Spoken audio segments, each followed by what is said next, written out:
Good evening.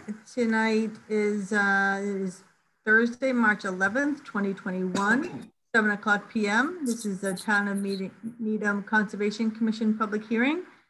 And my name is Jennifer Nardo, and I will read this, this little blurby about conducting open meetings. So as a preliminary matter, this is Jennifer Nardo, Conservation Commission Chair. Permit me to confirm that all members and persons anticipated on the agenda are present and can hear me. Members, when I call your name, please respond in the affirmative. Stephen. Aye. Peter. Aye. Bill. Aye. Sue. Aye. Artie. Aye. Staff, when I call your name, please respond in the affirmative. Debbie. Here. Clay. Here. And we can go through the participants when we get to those hearings.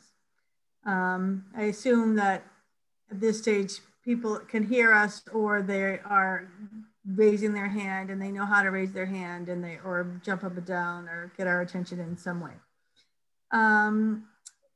Good evening. This open meeting of the Town of Needham Conservation Commission is being conducted remotely, consistent with Governor Baker's executive order of March 12th, 2020, due to the current state of emergency in the Commonwealth due to the outbreak of the COVID-19 virus. 1 year ago, tomorrow. In order to mitigate the transmission of the COVID-19 virus, we have been advised and directed by the Commonwealth to suspend public gatherings, and as such, the governor's order suspends the requirement of the open meeting law to have all meetings in a publicly accessible physical location. Further, all members of public bodies are allowed and encouraged to participate remotely. The order allows public bodies to meet entirely remotely so long as reasonable public access is afforded so that the public can follow along with the deliberations of the meeting. For this meeting, the Needham Conservation Commission is convening by Zoom app as posted on the town's website, identifying how the public may join. The general public is allowed and encouraged to ask questions during the meeting when directed by the commission chair and through use of the raise hand feature associated with the Zoom meeting app. Those that have questions or comments regarding a particular hearing will be called upon in the order they raise their hand, so please be patient. Meeting materials, all supporting materials have been provided to members of this body and are available on the Conservation Commission website. The public is encouraged to follow along using the posted agenda unless the chair notes otherwise. We are now turning to the first item on the agenda. Before we do so, permit me to cover some ground rules for effective and clear conduct of our business and to ensure accurate meeting minutes. The chair will introduce each hearing on the agenda. I will introduce the applicant and their consultant to begin their project presentation. After they conclude their presentation, the chair will go down the line of members, inviting each by name to provide any comment or questions. Please hold until your name is called. Further, please remember to mute your phone or computer when you are not speaking. Please remember to speak clearly and in a way that helps generate accurate minutes. For any response, please wait until the chair yields the floor to you, and please state your name before speaking. Finally, each vote taken in this meeting will be conducted by roll call vote. Everybody can hear me, right? All of that stuff. Okay, so our first hearing is 94 Brookside Road. We are expecting Susan McCarthy. Can you hear me? Yes. Peter Zaitsev, yes. Tim Paris. Yes, I'm here. Okay, you can all hear us. Anybody else in your team that we should be expecting? I don't think so. Okay, so where are we at with your project? Okay, so to recap, because I know you weren't at the other hearing, but you watched it, you said. I did watch it, yes. Okay, so we left off where I responded to some of the commission's comments and submitted the request for a waiver for working in the 25-foot buffer zone and submitted that waiver fee. And then on Monday, there was a site walk to look at the site and look at the some of the trees that we're proposing to take out and, you know, just get a feel of the area. So So that request for waiver, so the work that we are proposing within the 25-foot buffer zone is the installation of an erosion control barrier. The lawn, we were proposing to redo the backyard lawn because you know, the site's been abandoned, well, or neglected, I should say, since May of 2019 when the fire was. So do you have a plan you can share with us? Yes, I do. Yep. Sorry about that. No problem. Let's see.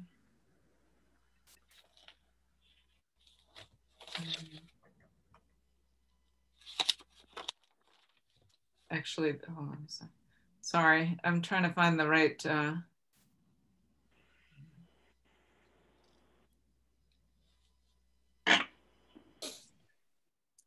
Can you see that plan? Yep. Okay. I'm just gonna zoom in on my portion. I'll zoom in. So. Oh, this is not the latest one though. I just saw a new one. You did see a new one. This one has the trees numbered, and that's why I brought this one up. Okay. I mean, I can grant the other one if you want. But so anyway, this is the existing foundation. There is a remnant of a chimney here. And so the plan is to utilize if possible, if it's salvageable, the existing foundation and build a little bit larger toward the front of the house, toward the street. This is the driveway coming in. You can see my cursor. There'll be a little retaining wall here. This is the proposed stormwater. Septic system. Oh, excuse me. Yeah, when I said, this is the septic system. Yeah. Back here is the proposed infiltration chambers for the stormwater. There's a proposed deck with some stairs coming off. That little bump out is the chimney again. And so this is the 25-foot buffer. It wraps around because the wetland comes around like this. So 25-foot comes like this around and over. The 50-foot is here. It's not quite as dark, so it's hard to see. The little bit of the chimney and a little bit of this infiltration system is in the 50-foot. Goes around, and then this is the 100-foot buffer right there. So, so at the site visit, we looked at some of the trees. A lot of them are scorched because of the heat from the house fire, scorched to the point where they have died. There are possibly a few that are still alive, and it was a little hard to tell. I would say within a few weeks when everything buds out, it'll be a little bit easier to tell. But the proposal is to take out the trees that are, well, like number one, this one we wanted to limb up because there's a big branch hanging over the proposed driveway. Number two, again, limit, there's another big branch hanging this way. Number three is right next to where the chimney is, and it's that thing is dead. It's beyond dead. This one is number six. There are two side by side, or maybe three. That one's the triple. Scorched, badly scorched trees. The back one might be, it's hard to tell if this one in the back might possibly still have a few branches that are alive. And then let's see, number seven, this one appears to be dead. Some branches have snapped off it. Number eight is definitely needs to be pruned. We think it's still alive. Number nine is a dead Eastern white pine. That one's dead for sure. Number 10 is alive. It's just too close to the foundation. So it's only a 4-inch Norway maple, needs to come out. Number 5, this one needs to be moved. it's too close to the proposed house. And then these two are like a 6, let's see, this one's about an 8-inch dogwood that needs to be removed. And this one is a 6-inch Norway maple that we'd like to remove. And I do have a few photos. Let me just,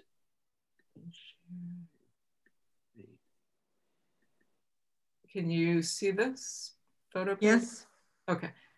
All right, so okay, there's 12 trees that you want to take out within the 100-foot buffer zone. there's Some which are dead, some which are too close to the house, and some which you're going to be pruning, trimming back in some way. yeah, 6 dead ones, 3 to prune, and 3 that are smaller, alive, but would like to remove.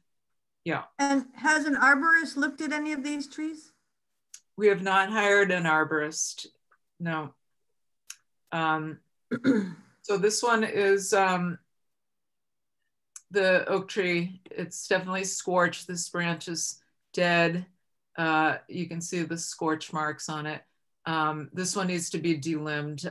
I believe that these are still alive, probably in the back. The triple, those need to be taken out. They're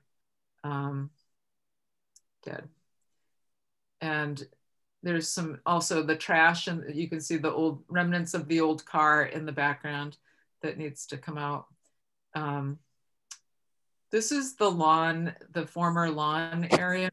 So it is overgrown. It's got weeds, some little oak coming in. So that we'd like to restore. This is this is a safe that was, you know, just, it's near the wetland line. So that's some more trash to be taken out. But you can see all the scorched trees there. Dead, definitely dead. And then this one is dead. This one has, I think it might still be alive, but it's definitely scorched on the bottom. So anyway, that's all I have for photos, but and then let's see, what else do we respond to? So we are, so I changed up the proposed trees to be planted since the commission appeared that they weren't in favor of what was being proposed. So let's see, we've got, all right, so we've got 3 pin oak, 3 gray birch, and 3 red maple. So 9 trees, 2-inch caliper are proposed. And then where are they going? Yeah, so they're where all these circles are. Oh. In, you know, in the wooded area, and then 2 up here in this little bump out. It's tight, so there's not a lot of room to put them, but that's where they're being proposed. And then also we have some shrubs, 4 high bush blueberry and 4 northern arrowwood that are being. So for 12 trees, you have, oh, well, except for only 6 of them, are you planning on taking out, and 6 of them you're pruning? Sorry, I can't keep up with the. Yeah, that's fine. 9 trees proposed, and then 8 shrubs, and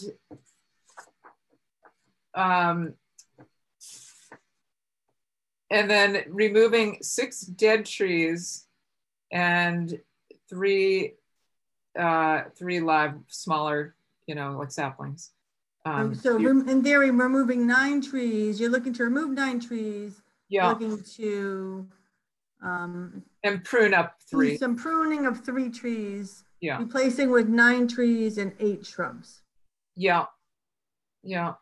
That's the proposal. So Sue and Peter, I believe you went and did the site visit. Do you have any opinions on this? Peter? Sure. I mean, yeah, there were a few trees that were obviously dead. 3 being the best example. And there's some ambiguity in the other ones. And I think,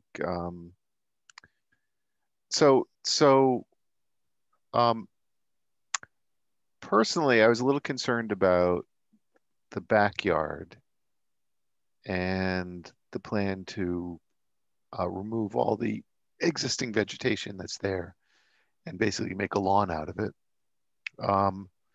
Because as you can see on the plan, the wetland comes right up to the fence, not for the whole backyard where it jogs out a little bit, but there's a section of about half of it where really the wetland juts right up into the property. So you'd have really, there's a chain link fence there, but other than that, there's no separation between the wetland and what would be a lawn.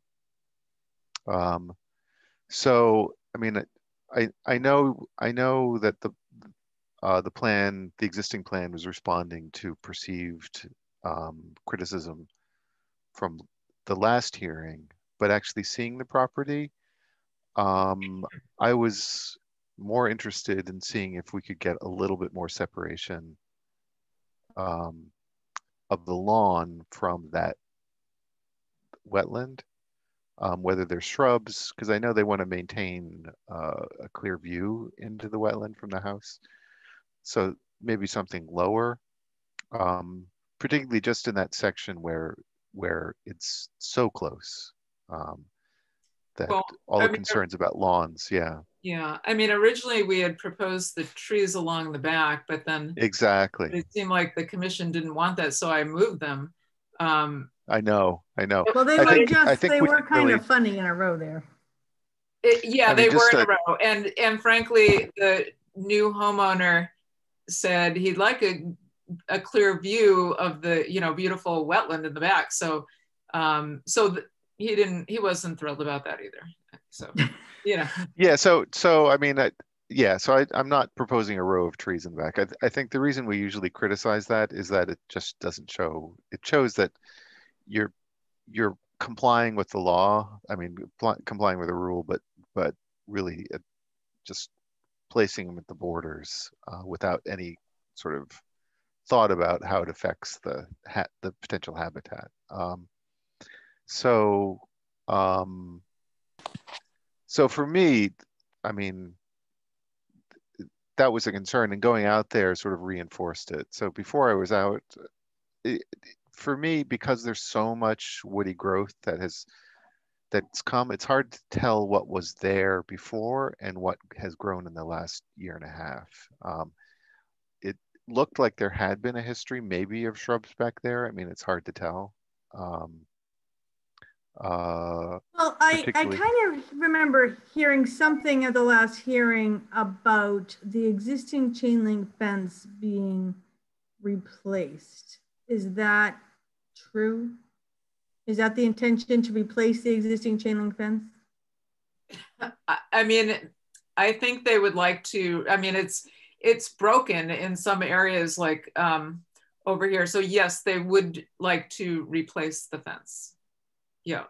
So can we, or can you replace the chain link fence and have it a little, getting back some of that 25-foot buffer and maybe adding the shrubs that you're proposing in that area that Peter's talking about? So that, I mean, it's shrubs, so it's not the view, but we would like to have some separation from the lawn and the wetlands. And right now that chain link fence is right on the edge of the wetlands. And I can imagine, of course, they want to replace it because it's not attractive.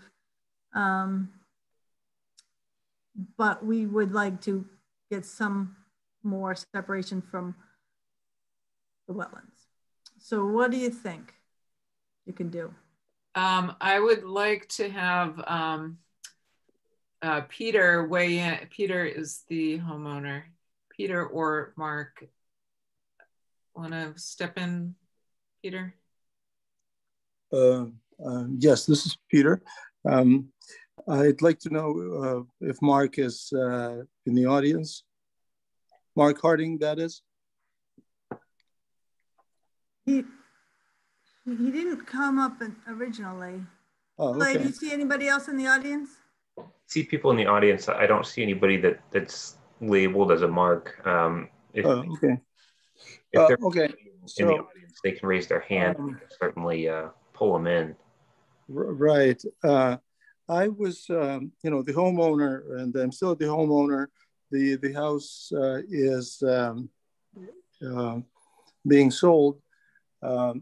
And as the homeowner, we were very thoughtful of the separation between just the, out of who we are, mostly because we respect the nature and so forth. We did not push the lawn towards the fence. Natural growth. We allowed natural growth to occur. We didn't remove the fence. The fence was there when we bought the property over 15 years ago. So I understand the logic, and I would like to not only comply with the recommendation of the commission, but with the intent of with the intent that you're underlining here. It's not just a ruling; it's what we've been doing all along. So it roughly falls where the 25 buffer zone is, the line. You've allowed it to naturally grow from the around the. Yes, so we were not pushing the lawn all the way up. And the tree that you see there, the two trees, in fact, they grew, I cannot point at the trees, but these two, 11 and 12, Peter?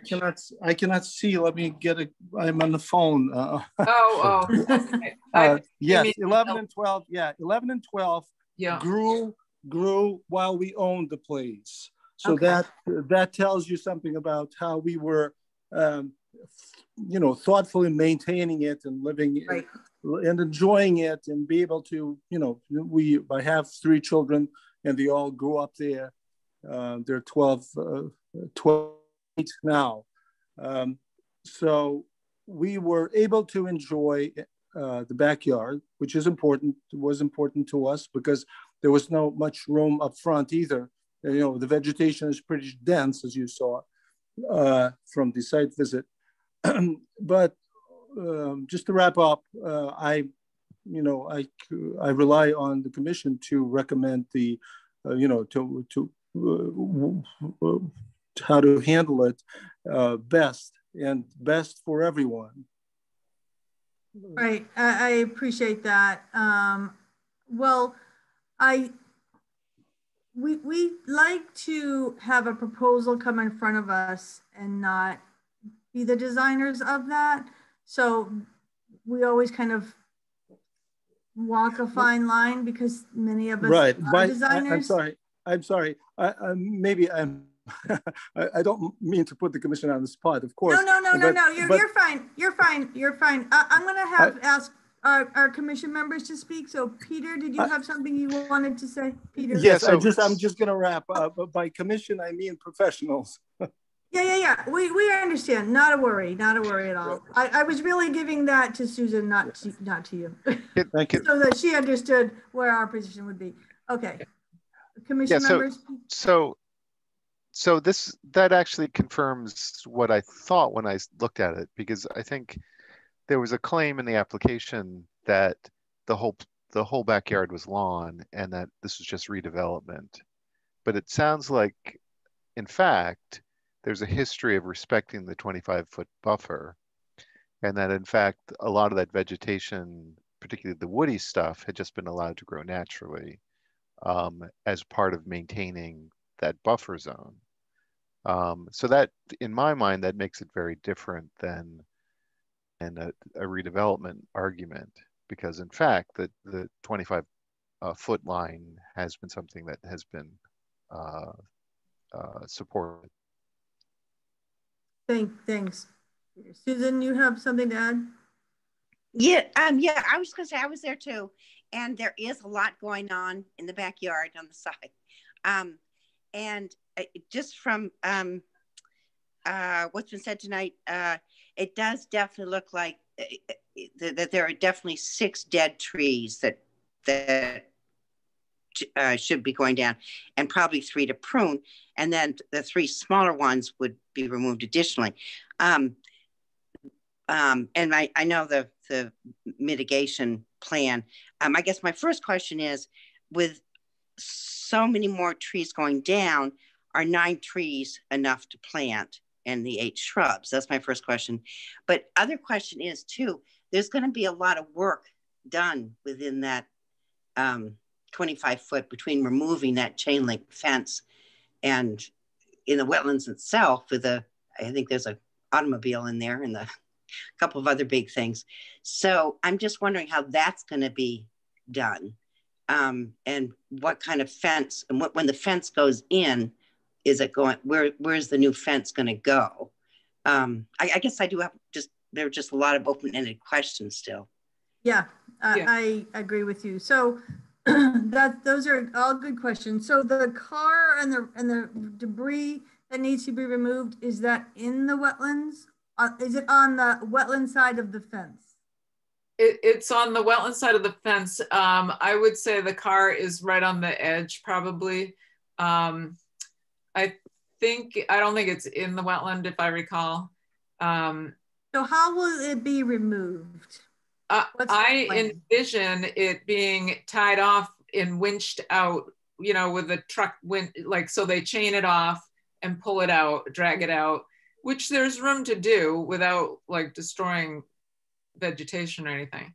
The safe, it depends how heavy it is. I mean, I'm sure that thing is heavy, but same type of thing, like, chain it off and drag it out, unless 2 big guys can lift it, and then the rest is all smaller stuff. It's cinder blocks, and that can all be taken out by hand, and miscellaneous wood and things like that. And then the trees that are proposed to be removed, they weren't going to stump grind or anything, just cut and take the wood out of there.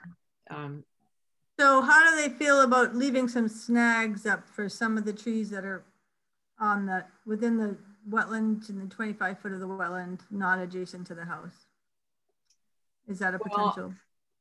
I think that they are, I mean, in my opinion, and I'm sure the future owner, they're pretty unsightly. They're like these blackened bowl of a tree. Well, yeah, but it can be cut at like 10 feet and to allow habitat. I'm sure it could. I guess that's something that we would have to talk amongst ourselves.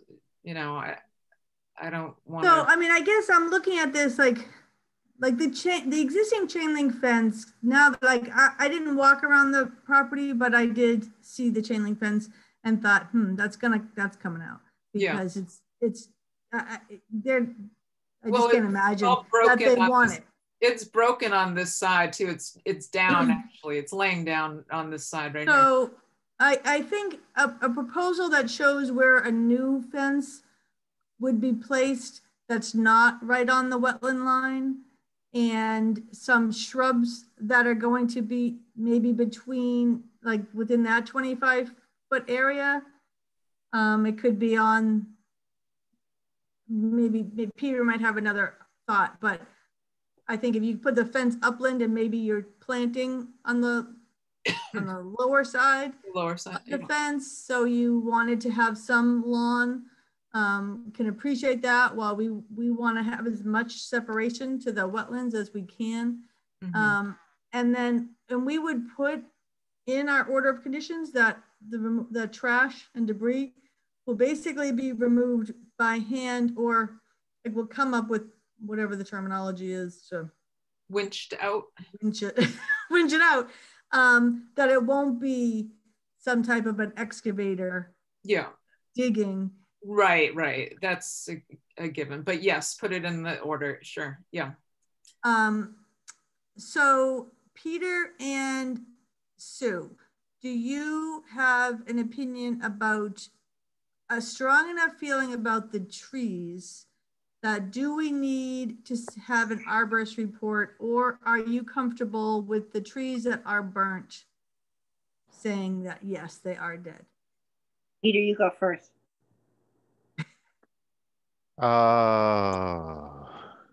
6 dead, 3 alive, and 3 to be pruned. Yeah, I mean, I think yes, there are definitely trees in there that are dead, and you can tell that they're dead. There are trees that might be dead, but we don't know yet. So I think it's those pruning trees that are the ambiguous ones. And I'd be concerned if those trees somehow need to be taken out, that we don't know.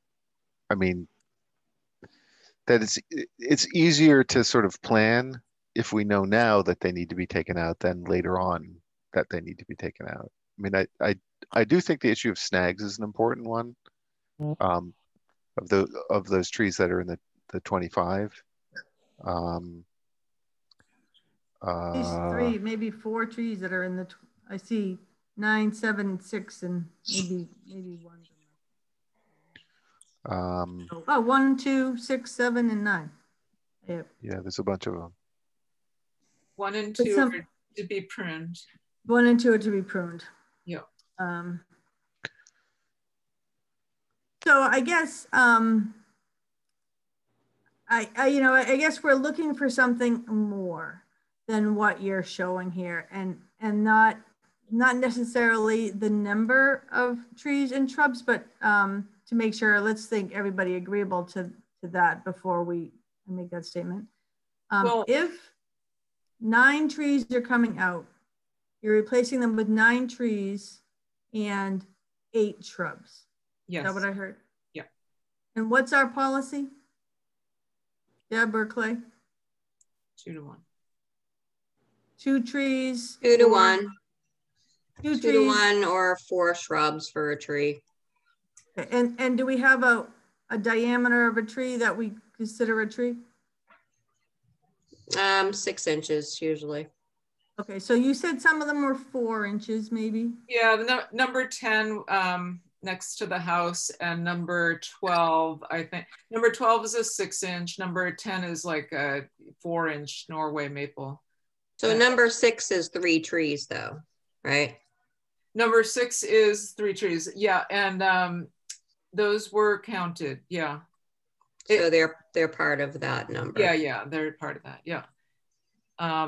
Now the reason, I mean, we can put in more, it's just going to be type. I mean, I would guess maybe more shrubs would be easier to fit in there rather than more trees, because the trees are going to get. Yeah, well, maybe you leave what you're showing and then move the fence and add shrubs between the 25 and the wetland. Oh, we could do that. In that back area. Yeah. I mean, you could probably fit a couple trees in the back area and not ruin the view. Yeah, maybe something that doesn't get too tall. Yeah, and we are happy to let you do that design, but we do need to protect a little bit more of that buffer that they've been protecting for 50 years, and now we don't want it to just become lawn right up to that. That's not our intention. Okay. So we would like you to rethink that a little bit. Sue, did you have something else? Sue Yeah. Bauer? Yeah, I was just going to say, I do agree with Peter on the trees that are destined to be just pruned. I would be a little nervous that without an arborist looking at those trees, that in 6 months down the line, that those might have to go down. And they are somewhat close to the house. I'd be a little nervous there. I feel that maybe some of those trees should get checked out. That was number 1. Number 2, if you did leave snags, I'm kind of on the homeowner's side here, but if you did leave those snags on oh, I don't know what numbers they are, kind of on the corner, the right corner. Number 1. Oh, snags, you mean? Okay. 7 and 9, maybe? Yeah. Oh, yeah, 9 and 7 and 6. Yeah, yeah. It would leave with a burnt base, whether we did it 6 feet or taller if you have to snag, it would not present a very nice view. I do have to agree with that. But the fence, it would all depend what kind of fence went in, whether the fence would block that out, I guess. And shrubs. So anyway, I just wanted to okay. input. All right, we appreciate that. So how are we feeling about an arborist for the trees that, I mean, so at the moment, if you're gonna plan on saving those trees? Well, honestly, I mean, I was telling Debbie, it's hard to find an arborist on short notice. They're just, I don't know what it is, but they're just not available. I mean, I haven't made any calls, but I was trying to find one last summer. I must have called like 30 different places. And finally, when I found somebody that, you know, it was like a couple weeks out, granted it was summer, but still. So rather than put that off, I'm wondering if, well, we could do maybe one of two things. Wait till everything buds out and it'll be pretty obvious what's dead and what isn't, or hire an arborist as a condition in the order. And that's a potential that we could do, especially where it sounded to me that Peter and Sue had a pretty good opinion. Stephen, you have something to say? Yeah, I just, I'm okay with taking the trees down. I hear what Susan has said, and you know, I just took a ride out there, and I agree that, you know, a lot of those trees are burnt and unsightly, and, you know, some of them are very close to the house. They're 5 and 10, and we're always talking about, you know, trees close to the house, and then later on they become problem trees that need to come down anyways. So why are we going to wait for a couple of years to have somebody come back to us now when we can take care of this issue now? So yeah, well, I think 5, 10, 11, 12, 3, 8, 7, 9, 6, they were all coming down. Well, which was the other one being pruned? 1 and 2 and 1 and 2. Oh, and possibly, hold on a sec. On the triple, let's see, I think it was. Oh, possibly 1 on the triple, which, yeah, which is number 6, this back one. But I don't know. I mean, that one was iffy. I know I've listened to Allison talk about those V's and triples. If that one's compromised already, I don't think it's worth waiting to see if that third one is savable or not. They're kind of interconnected at the base, so yeah. 1 and 2 were the questionable pruning ones. Yeah, because they hang over the driveway, so they're a little worried, you know. So based off of what I've seen, I don't think we need an arborist, but that's my opinion. Okay, and okay, all right, thanks. And keep in mind, we can always, if the commission's concerned, we can put in more, you know, more vegetation is fine. That's not a problem to compensate if the commission feels that we haven't provided enough. It's just that it is tight, but like you said, we can put something behind the fence, you know, between the fence and the well. Okay, so I think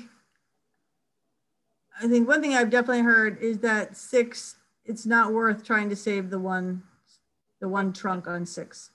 So that's, you know, the solid number of trees that are coming out. 1 and 2, you can decide if that makes sense to prune them. I'm not really sure what you want to decide on that. If it's, so you can think that through while you're figuring out how to adjust the fence and add some shrubs behind there to compensate, understanding that our policy is either 2 trees or 4 shrubs per tree coming down. But we do have a policy about hazard trees. So I don't know if anybody wants to vote on which ones are considered hazard trees that were out there, that they don't necessarily have to. replace one, 2 to 1. Is there any that you feel like it was definitely a hazard tree? I mean, ones that are next to the house just happen to be next to the house. Well, number 3 is, I mean, is dead. Is I even saw that one. Yeah, that one's. Oh, and I don't know if that qualifies as a hazard tree or is it just gonna fall over. So we'll think about that. What else happened? What else changed on this plan? Oh, okay. So not this plan, but after I submitted this, then we got your comments, and I'm gonna turn it over to Tim to talk about. So we did change up the, we put some more crushed gravel for the chambers to accommodate the driveway runoff. But Tim, you want to talk to that? Sure. Should I change out this me, Janet, before we go on any further, could we go around the horn of the commissioners? Oh, sorry. I'm sorry. Lots of them going on without anything going on before we go on to the next section. So, I mean, Bill, if Bill has anything, if I have anything. Right. Sorry. You're right. You're right, Artie. Do you have, so let me just go to the commissioners real quick. Maybe, can you take this image down so we can see everybody again? Yes. Thank you. Yep. All right. It makes them easier. Okay. So Artie, you have something you'd like? So I was actually out at that property when it first burned down, or several weeks after it first burned down. And I certainly, what I remember seeing is I really didn't see this grassy backyard going up to the wetland type of thing. I certainly don't remember seeing anything that remotely resembled that. So I certainly have no desire to have grass going up to encroaching into the 25-foot no disturb zone. I don't think that's necessary. I'm not sure where the boundaries are exactly right now, but I see no necessity for that to happen when I don't believe it was happening before. As far as a view to the back, I mean, I know there's some mitigation going on as far as some cars being removed and some trees have to come down. But I will admit that, yes, if I lived there, it would be nice to make sure there was a nice open view. I think it's our responsibility to make sure that that isn't done just to get a nice open view per se. I mean, we only take stuff down if there's a benefit to the wildlife or wetland, if it's in that border, if it's close enough, certainly to the wetland. I'm not sure where it stands now. Maybe it's just a few things away from being opened anyway. But the main thing being is I have no desire to encroach on the 25-foot no disturb zone when it really wasn't happening before. It's not for a very, very long time. Thanks. That's it. That's all I got. Bill, do you have anything to add? No, but the only way you prevent that is you're gonna have to put some sort of physical, either row of rocks or a wall or something to prevent, so the mowing right down to the wetlands. So I don't know what the commission feels I know that we brought up shrubs. The fence. I think the idea is to replace the fence. But the fence isn't on the 25. No, but we're gonna move it. I mean, how do we agree on where it should be? Should it go right to the 25 or is it somewhere in between? We have not made that statement. It's right at the edge of the wetland right now. And where does it go? Oh, it's going to go back at the wetland? Got it. Well, right. Well, that's what we're saying we don't want to happen. We don't want the fence to be replaced in the same location that it sits because it's right on the edge of the wetland. But have we decided where we want that? You have an opinion? Well, just look at the yard. They won't have, if you move it to the 25 foot, they really don't have any yard whatsoever or any much usable yard. So I don't know, somewhere in between the fence where it is now and the 25. Stephen, you have a comment? Yeah, I was going to say, and I know Bill just said somewhere between the 25, but we consistently, routinely require people to put markers of some nature at the 25-foot no disturb zone. rocks or birdhouses or what have you, and then vegetate the 25-foot no disturb zone, as Artie was saying. So it sounds like the homeowner might not even want to replace the fence. So maybe they just put those markers out there of some sort if they want to put a fence, but I think it should be at the 25-foot line, whatever it is. I think he has that he wants a fence. Yeah, he said at the last hearing, I think, that he wanted a fence. But you feel like the 25-foot no disturb zone should be reestablished where it sits, either by vegetation, rocks, birdhouses, fence, some way, put back the 25-foot. Yes. Which the original homeowner has been maintaining for the last 50 years.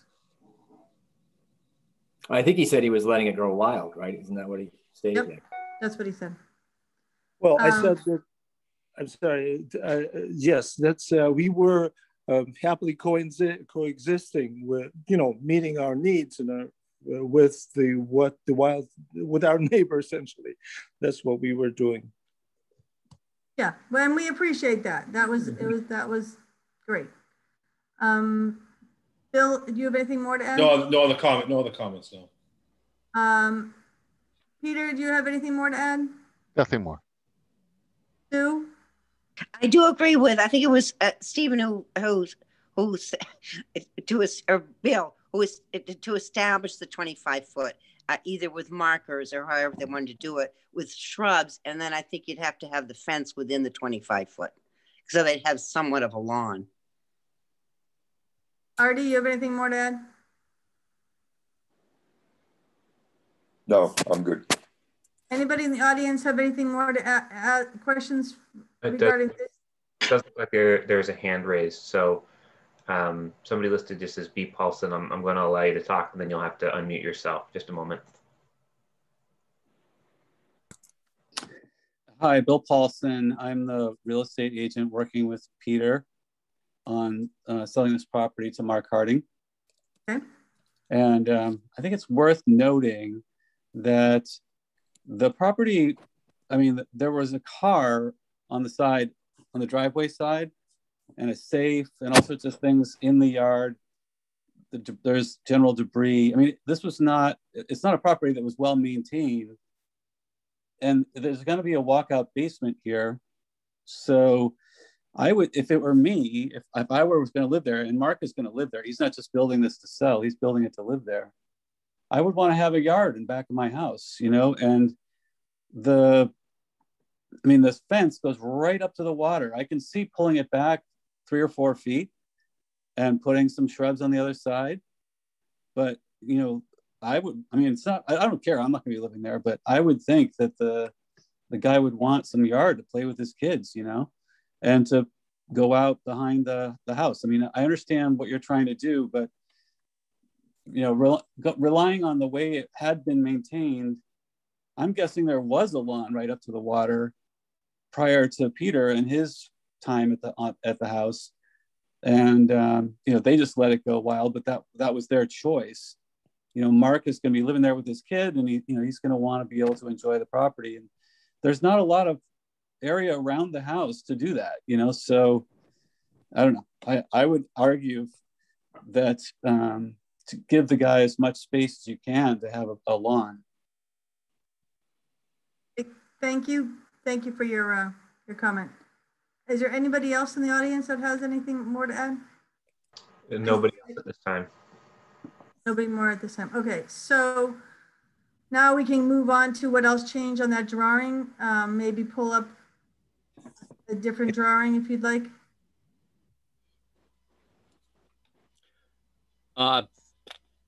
Yeah, I can take over. One of the comments that we received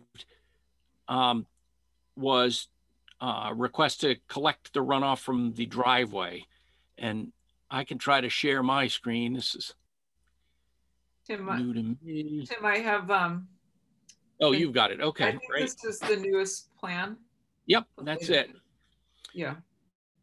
So across the front of the garage, I added a trench. Nope, the garage is, right over there. I added a trench drain to collect the runoff from the driveway, because it's about as steep of a driveway as you'd want that comes off the road and down and into the garage. So it does make sense to collect up that in a trench drain right in front of the garage doors. That would just be piped right into the same pipe the downspouts are going into. And then that, yeah, it goes right down to the back. And I ran the numbers for a 1-inch storm for the area that would now be collected.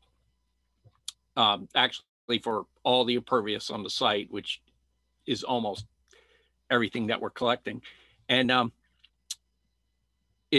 it all fit into the system, except I needed an extra foot of width for the of crushed stone. So it really wasn't very much additional. I didn't have to add chambers. I just had to make the bed a foot wider. So it's now 12 feet wide instead of 11 feet wide. Okay. And then all the water fits. That makes sense to me. When I reviewed it, it was needed just be a little bit bigger. So yeah, it wasn't very much at all. Thank you for that. No problem. Yeah, and where does this project sit with Board of Health? I mean, Peter's been following it more closely. They've reviewed the plan. We got a couple comments back from them to label a few things and add a couple of notes. But I would assume, I haven't heard anything in the last week and a half. So I'm thinking it probably at their next meeting, we should hear it's approved. Like I say, we've had one round of review and there was nothing too pressing. So, because I thought that isn't the Title V require you to be 100 feet away from the wetlands? Well, yes, except that's for a new structure. For a repair, which this falls under because of the zoning implications of a burned house and all that. Okay. You do the best you can with a repair. And so it can't be moved into that. The original intent was to try to use that bump out. I think that little bumped out area of the lot was set aside for that purpose, but it really isn't usable because it's so steep across it that we would have to grade onto the neighbor's lot if we tried to put a system over there. So we stuffed it over there as far as we could, but it really ends up being in front of the house, and 50-foot lines and squeezing in 2 of them is the most, the best we could do. And it sticks whatever 8 or feet. Didn't you so say something about it being the design? There's something special about the design because it's in a zone 2 or something. It's not just a standard septic. No, it's a because we're in the zone 2 area of a drinking water well, which is basically the watershed that leads to a drinking water well. It's nitrogen sensitive. So the system has been designed, it's called it's an acronym, FAST. I don't know what FAST stands for, but, or at least offhand, I can't remember it. But basically it's a recirculating aeration chamber in the septic tank. And that removes nitrogen from the effluent before it goes to the leach field. And so it's just going to be, it's just this septic tank on the side there has this FAST system installed in it. And then there's a pump chamber and it pumps up to that leach field.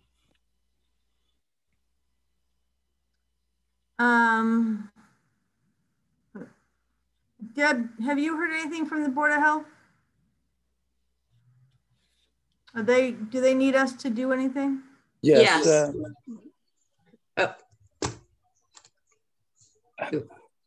I'm sorry, this is Peter. I'm Peter Zaitsev. I did hear from Diana when I submitted the revised plans, hard copies, and she quoted, not in its entirety, but she quoted Tara Gurge as saying we want to send this proposal to the Conservation Commission as well, since it is a wetland setback decrease. So that's, they wanted to make sure that you're in the loop.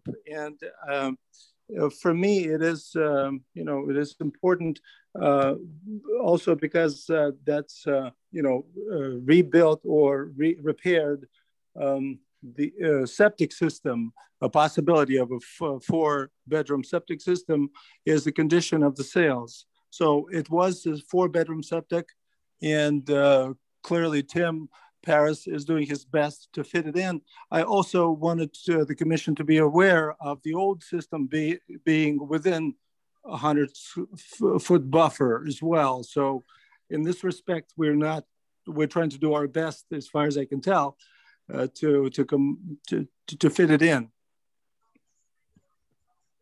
Thank you for that. Okay, Deb, Yeah. what did you hear something else, Debbie Anderson? Am I mute? No. Nope, I can hear you. Yes, so Tara did reach out to me and said they have a special condition, number 13 on the general notes on the plan, that a setback distance waiver or variance would need to be granted on our end to allow this request, which would include whether the Conservation Commission would allow this decrease in setback distance to BBW for that section of the leaching field. So they do want the commission to sign off on that. So we need to vote on a waiver to allow the leaching field to be within 100 feet of the BBW. Essentially, yes. And I guess in my opinion, because it is a fast system and it was previously within the 100-foot buffer, and there is really nowhere else that they can put it on this property. I guess I'm hearing the homeowner say that it was a 4-bedroom house and they're proposed, they have a system for a 4-bedroom house. So I'm assuming that that is a true statement. So then if all that is true, I personally am okay with granting a waiver for the septic system. And I'm okay with the stormwater design. So I think that what I'm hearing, and I'm gonna go through the board again so you can take down this image. I think Susan McCarthy has it up. Sorry. Yeah, that's okay. I think where we're standing is, again, basically how much of that 25-foot, you've heard the commission say that they would like to get the 25-foot setback protected in some manner. So I think that's where we're standing. There's 2 trees. I think of the trees, we all have agreed that the trees are dead except for the 2 that you're pruning. If anybody doesn't agree with what I'm saying, septic system I'm okay with, stormwater system I'm okay with. There's 2 trees that maybe are going to be pruned that we are question whether they need more information on. I don't know exactly what we want to say about that. The other trees, I think we agree they're either dead or 2 of them are small. One of them is definitely a hazard, if not others. Anybody want to add anything? I'll just go through. Steve, you have anything to add?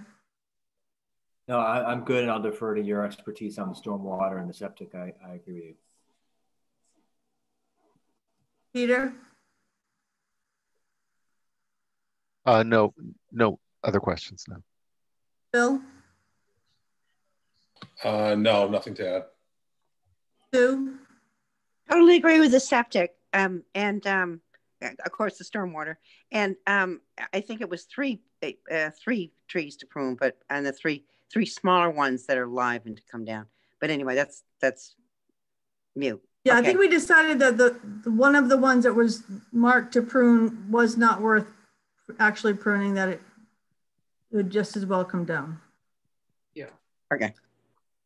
Artie? No, sounds like everything's coming together pretty well. So we're asking for a revised plan that somehow addresses our concerns. Does that make sense to you, Susan McCarthy? Yes, it does. MacArthur. MacArthur. Oh, sorry. I have a friend, Susan McCarthy. It's throwing me off. Yeah, Okay. yes, it makes sense. Yeah. And somebody in the audience, the homeowner, Pete, you have a comment? Your hand is up, maybe? You're talking to Peter Zaitsev, Peter? Yeah, it looks like your hand is up. Yeah. I'm good. Yeah, I wanted to just understand, are you going to vote for, or how's it handled on the commission side, that waiver that Tara is looking for to allow us to move forward with the deal and consequently this project?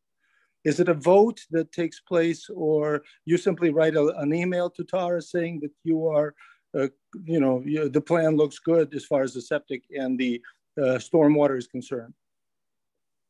Debbie, do you have an opinion on that? I will. I'm going to email Tara back and tell her that the commission discussed it and they were okay with the encroachment. Oh, okay. So she doesn't need a vote at this moment, because we can vote on it when we I don't vote think on she the needs a entire vote. package. I just think she wanted to know that we were, we reviewed it, or you reviewed it, and that you were okay with it. Thank you. The other thing that we requested was a waiver from the waiver fee. After talking to Deb, she said that may get some of that reduced, or yeah, we'll vote on, because we end up voting, we'll end up voting out for a waiver for the septic system. We'll vote for a waiver to work within the 25-foot no disturb zone, because you'll have to be working there to get the car out, as well as some of the tree work and the tree planting. And then we also vote on whether there's a reduction or a reduction of the fee that goes along with that. So we do all of that when we close the hearing and issue the order of conditions. okay. So, but as long as it's all written, you have the written requests in, that's important. Okay, so you know what you need to go back and do as far as the applicant goes. So would you like us to continue this until March 25th? Is that soon enough to make any revisions to the plan now that you do not need an arborist? I believe so. Peter and Tim, are you both in agreement? Yes, the only thing that I'm, as the owner, and as I said, would like to maybe ask the commission to do is to maybe separate, for my purposes, it's very important because the sale depends on it, the two issues. The buyer wanted to confirm that four-bedroom system is possible and will be approved by, and that's the condition of the sale. So if it's possible at all to somehow, acknowledge this, or maybe an email from the commission to Tara to allow her to, to do her not inspection, but to close that revision process on her end. Yes. As the Board of Health. And Debbie Anderson from the commission, we'll be sending Tara email telling her that we reviewed it and that we are finding if it's a 4-bedroom house now and you have a proposed 4-bedroom septic system design, we will be waiving the setback from the 100-foot buffer zone. Okay, and this can happen before the 25th or the next hearing? Yes, it can happen probably tomorrow. Mm-hmm. Thank you very much. Is that true, Deb, now that I've offered you up for tomorrow? Yeah, I'll take care of it. I didn't, if you don't, I have a couple things I wanted to bring up before you end it, if you don't mind. That's okay. Before we continue, yep. So I have concerns that I brought up about removing the car. I think it probably is in the wetland. and just winching it up. I mean, that's a pretty steep slope that's already unstable. And I think the removal, I mean, you're removing most of the large trees that are on that slope to begin with. So I think that's a concern about stabilizing that slope to begin with. We weren't going to do stump grinding now. So you're just going to cut them. You're going to leave them. Cut them so it won't destabilize by taking those trees out. I understand. There is very little ground cover, I think, in that area as well. So essentially, I don't think they should be winching the car up the slope, in my opinion. Okay, so maybe you want to come up with, talk to a site contractor and come up with a plan so you can tell us what you're going to do when you come back in 2 weeks. Give us an idea of how you can get that out without ripping up the slope. And maybe a couple of the trees that are proposed as replacement trees are located outside of our jurisdiction as well. Oh, okay. Yeah, make sure all the proposed trees are within our jurisdiction, within 100 foot. Anything else? They should probably propose some kind of permanent demarcation if they're of the 25 foot no disturb zone. Right. Yeah. As you're coming up with your plan. Deb, can I just say something about the car? Sure. Have you been out there to actually see the car in person? Yeah, we did a site visit on Monday. So is it something that could be kind of cut apart and dismantled piece by piece? And potentially. There's also a safe down there in the same area. But yeah, I just think that it needs to be done more carefully. Or maybe it could be rolled over onto some sort of sled or skid or something and pulled up on some sort of mat. Yeah. Yeah. Okay. So maybe you can get your team to think about a better way to get that out. It looks like somebody in the audience. I'm seeing a hand up, Gabriella. Hi, yes, this is me. I've been waiting patiently for my turn for the hearing tonight, and my baby is unfortunately not cooperating. And I was wondering if you would like to hear me now before he kind of freaks out. Sorry. Okay, we're just about to continue this hearing and then we'll come to you. So 2 minutes. Okay. Is that okay? You have my attention. I hope he has my patience. We don't mind a crying baby. Yeah, I do very much. All right. Anything else on 94 Brookside? And we will continue this until March 25th at 7 p.m. Can I have a motion? So moved. Thanks, Stephen. Can I have a second? Second. Thanks, Artie. All in favor? Peter? Bill? Aye. Sue? Aye. Artie? Aye. Stephen? Aye. Yeah, aye. Did I get everybody? I kind of was all over the place. Okay, great. We'll see you in 2 weeks. Thank you. Thank you. Thank you very much. Okay, we will take up 185 Brookside Road, the landscaping plan discussion. And Gabriella, what would you like to tell us? Or is Debbie gonna talk to us first? Do you wanna talk or, okay. As a homeowner, you can tell us where you're at. If Debbie would like to jump in, I don't mind. That's okay. You can tell us where is your status of your plan? I would like to share my screen with you. Okay. How do I? Are you on a computer? Yes, I'm on my Mac and I would like to share. I just have a couple of slides so I can show you. It's easier for you to see. Okay, there's a share screen. It should be a green. Mine's green anyway at the bottom. If you kind of. Yeah, no, it gives me.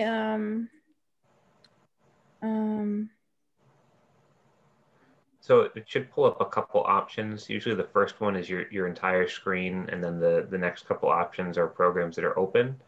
But if it says screen 1, then that would just be anything that's on your computer screen. Okay, 1 second. Let me.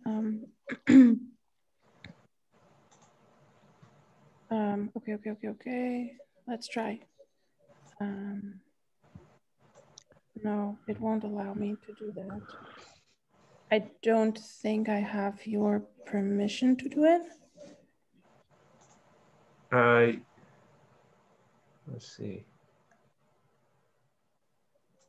You should have all permissions, so you should be able to, from just a permission standpoint. Okay, let me see. I have this. Clay, do you have her plan?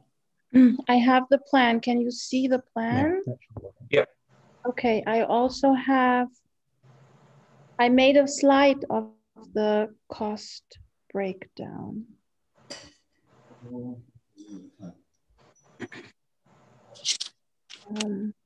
Okay, this is the plan, and I would like to add to that sharing my. I know. Let me. This is the plan that you showed us a while ago, right? This is whenever you were here. Yes, I've been working on that with Michael. Help me. Sorry, I'm calling my husband to help so I can actually show you all the research that we've been doing over the past couple of months. I want to share this. Okay. So. Come back to share screen. Okay. Oh. And then share.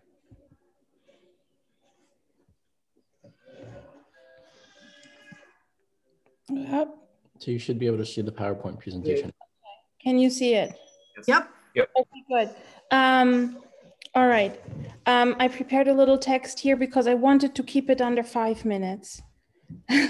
That is working.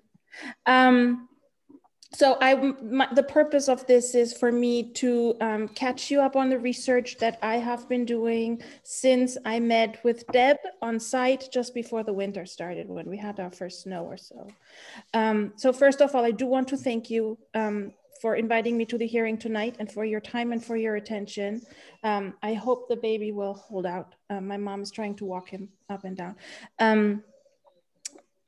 You probably remember from the last time that I appeared before you, the clearing in the protected area happened behind my back without my approval, and it was when I was visiting my parents when I was pregnant with this baby, and the contractor has interrupted construction of our home. Then he proceeded to, I'll spare you the details, but he went rogue and is suing us. We have been, as a result of his actions, his scrupulous and reckless actions, been financially overextended. We've had quite some repairs to do to the new house, which is even still under construction, and we're quite at an impasse. And you know, it's COVID. There have been quite a few curveballs thrown by that. And nonetheless, so since I met last time with Deb here on site, she saw that the erosion control was in place, and it's actually been holding up well. I walked around outside today before the meeting and it was nice. And so the erosion control is still in place the way that Deb saw it. I am requesting informally a delay in the restorations as they were planned. Over the winter months, I have been working on procuring a landscaper, and that was quite a feat. I did find somebody now who's willing to work with me and who can do so at somewhat of a reasonable cost. However, it turns out that even the most conservative calculations with like very small plans and, you know, everything still within this plan, however, do far exceed our means. And even though it is my intention to comply with your recommendations and the Wetlands Protection Act, it has to be within our means. So this is the plan. Just for your information and to remind you, a couple of months ago, I think this was in August, I walked around as far as we could when everything was overgrown. We hadn't touched it. So this is just how it wildly grew. And I'm just sharing these photos with you so this is what it looks like when it just grows. I'll try to maybe make this bigger. Please interrupt me if you cannot see something. This is the buffer zone, the vegetation buffer zone. And so there was, you can see on the plan here, there was a pile. Field Resources had drawn that pile somewhere here. So it's this, and you can see this pile of like pieces. So it's like far overgrown. It's, you know, there's beautiful wildlife. We're very fond of it. We watch birds and bees, and 5 deers just walked into the backyard and like we're watching. And it's quite a wildlife sanctuary, I think. As you know, and I'm an environmental lawyer, so I'm very fond of preserving the habitat. So this is from August. It's a little easier to walk there now when it's frozen, but there, you know, there really is nowhere, there's no access to the stream. So the stream is, you'd have to like cross this, which is really hard. And then there's like, the stream is like in that area. So it's really hard to get anywhere. So we have no use and enjoyment of the backyard in any way. There are no paths. So there's no way to get there. There are very thick woods beyond the house. So it's really difficult to access any part of it. There is one small spot where you can get to the stream. And so I took a picture of the view of the stream. There's like a lot of debris. There's like, there's invasive species, there's rocks and things. And it's, I don't think that it looks like a healthy stream. And ideally in the future, I would like it to be a healthy stream. So I have worked closely with a couple of people. I have worked with Field Resources. I have worked with a landscaper who has also an arborist license. And I have worked closely with a company and their point person for a well, for an irrigation well. And so they gave me estimates. So the plant cost is around 25,000, and I have another breakdown for you.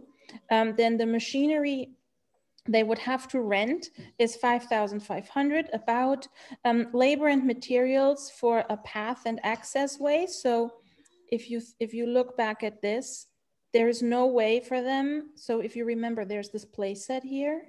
This is how far you can go. And these are still like those piles of debris that, and like, these are now soil, and like bunnies live in there, and like bunnies definitely live in there, and like birds go on their stuff. But this is like piles of soil. So there, you can't walk this way. So there's no way here. The pictures I took of the stream are almost straight this way to the stream, more or less straight. And you can see this way because then our neighbors have a shed here. So you can see this way. Everything here is a forest. It is now. So the landscaper, this one who's willing to work with us, and not many want to work in the wetlands. This one was kind enough to be honest with me and tell me that he's worried about his people getting hurt and how he would have access. And I mentioned to him that at one point, I believe it was Deb, said that this has to be done by hand. And he was at least kind enough not to run and talk to me. And he gave me information that I want to share with you for the machinery that he thinks he needs to get there. He has an estimate of the man hours in like labor and materials that he gave me. A different company is for the irrigation well. I made a deposit to them for $2,000 because I want to make sure that once we have to do this, they are ready to go. They have helped me to research how deep wells in the area had to go. Some of them are in Wellesley, but they're like geographically, they're not so far away. They're like 4 miles, and they actually had to go deep. And so he would estimate that if we have to go that deep, it would be $12,000 to $15,000 total. And then part of our restoration plan and the order of conditions is that we have to guarantee the new plantings for 2 years. And I agree with the fact that if we plant them, we want them to live and thrive. So they will need to be irrigated. In order for us to be able to afford to irrigate such a large area, we need the well. And so, and an irrigation system is approximately 25,000 to 30,000. I couldn't get anybody to pinpoint this to me in more detail and to make me a quote because they always wanted a deposit first. And they were surveyors. Maurice, stop, sorry. So I was advised that there could be a contingency of at least 20%, which would, if we have to have a 20% contingency, that's $26,000. So all of this will add up to somewhere in the ballpark of $130,000, which we don't have. And I shared with Deb my fear that it is far outside of our means to do this, especially right now. We are living in a house that is not complete. So I will spare you the details. But I have here, without boring you with too much of the detail, the list for the cost of the plans that we had worked out with field resources and with Deb. And if this list I can share with you, this is the list that the landscaper got back to me for plants that he can get at the moment and what they cost right now, but he said this could change. And then everything they give me, they say could change all the time. So if he tells me that he would need 3 guys to help him and it could take him at least 2 weeks to do the work, which sounds reasonable enough because it's a lot of work that needs to be done. And, you know, but you know, this is the language, like they all tell me, you know, it's 75 hours, $75 an hour, he needs 3 men. And then, you know, this could change from day to day. So for me to have put aside in the condition that our house is, and we just, there's no way we don't have $100,000 to do this landscaping.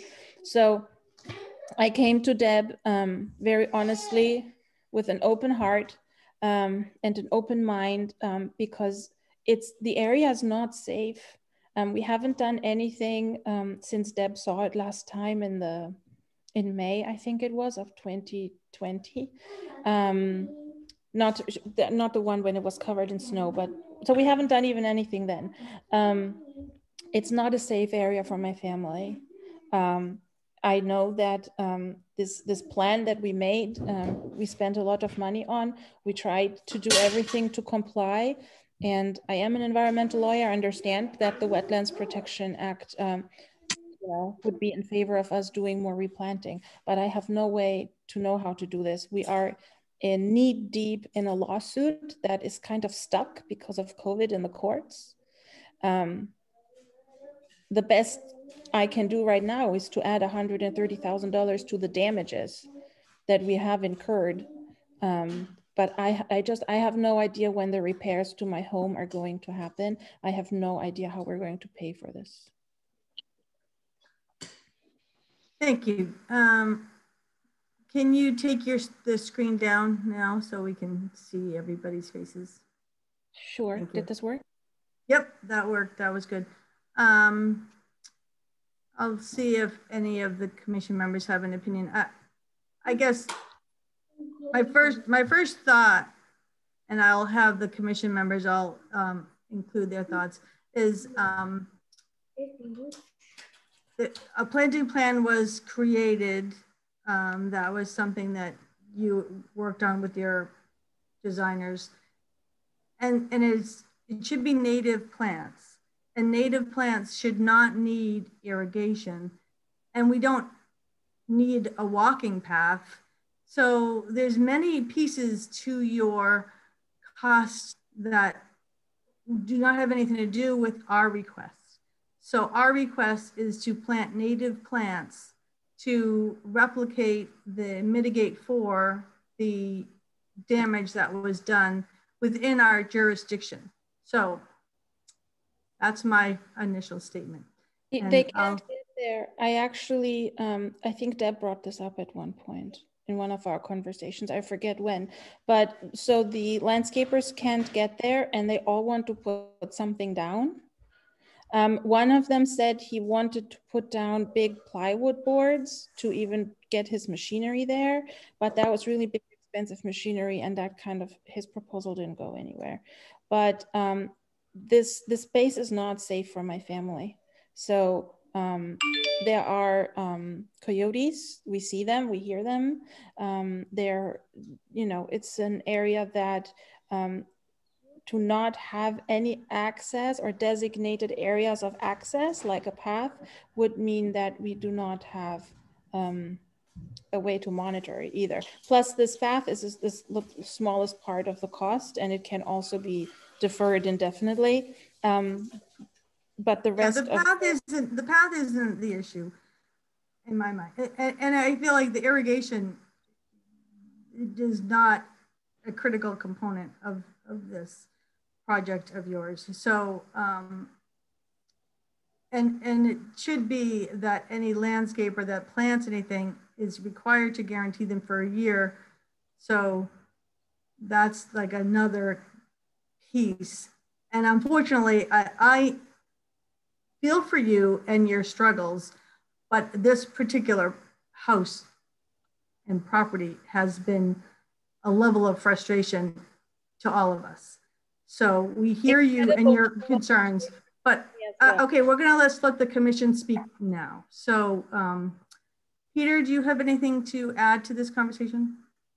Yeah, I mean, I guess I'm also confused because there's lots of different things being floated as arguments, and they don't all seem consistent to me. I'm not sure what the relevance is of safety in terms of the restoration. I'm not certain why they're bringing machinery into an area where we've explicitly said things need to be hand planted. It honestly doesn't seem to be as big a deal as it's being presented. The other thing that confused me though is that there were photographs of a meadow with goldenrod and other native plants, which suggests that some of this is already sort of self-restored, and unless we're looking at a different area. And so Deb can sort of speak to that perhaps about what has grown in that area since the damage occurred. Because actually, you know, if it's goldenrod, that's a native plant. It came itself, great, right? Mm-hmm. So you can. Yeah, you are correct. It definitely, a lot of the ground cover did move in, and the area is stabilized at this point. Have invasive plants moved into, or is it mainly the native plants that are looking healthy? Yeah, in that area, the open area, it seems to be mainly natives. So that's in good shape. Steve, right. you have anything to add, Stephen? Well, I was a little confused, like Peter said, and I don't recall this. Maybe I missed that meeting, so I apologize if I'm ignorant of the facts. But from the photos that were shown, it looks stable and vegetated, and that's what Deb just said. And if she's been out there, is there a compelling reason? I mean, it sounds like again that there was some illicit disturbance that was done prior to approval from this board, and so. But if it has revegetated naturally, is it really worth going out there and doing some more work? Does that get us anywhere? I guess that's what I'm asking. We'll come back to that question. Sue, do you have anything to add? Any questions? No. This was from an original enforcement order, as I remember, correct? Yeah. Yeah, a contractor came and did removed a number of trees when the family was on vacation. Bill? Right. Okay. I'm done. I don't know how to prioritize the restoration. I guess it's difficult for me to to understand what needs to be done first, what you can afford. Deb, were the timetables on this restoration? Were they put in the enforcement order?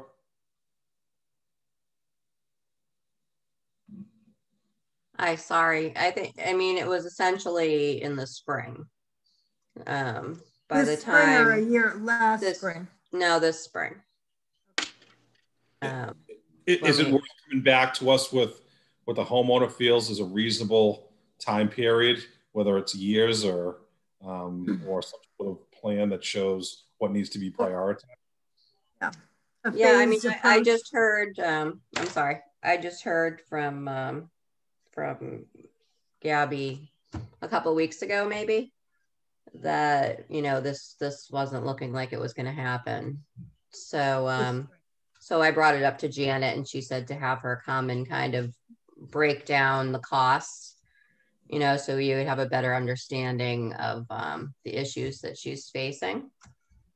I mean, I definitely understand the situation you're in. It's not great, but where do we go from here? I mean, do we create some sort of phased system moving forward that addresses the most critical for safety and the most critical for wetland restoration? So I think part of it is, some of the species, that they chose, maybe more on the expensive side. They're, more difficult to find. So it's a nice plan, but I think it's also an expensive plan. I think, you get 20 high bush blueberries, it's not gonna, cost you as much as, all the different types. So I think, so the restoration, maybe they could revise their plan, to make it not as costly, and then maybe do something phased.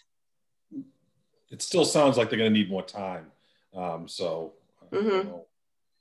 guess I'd just like to maybe have them rethink that plan a little bit and address what's critical first, and maybe, just relook at the cost of what can things be done that will still be effective in restoration, but not as costly.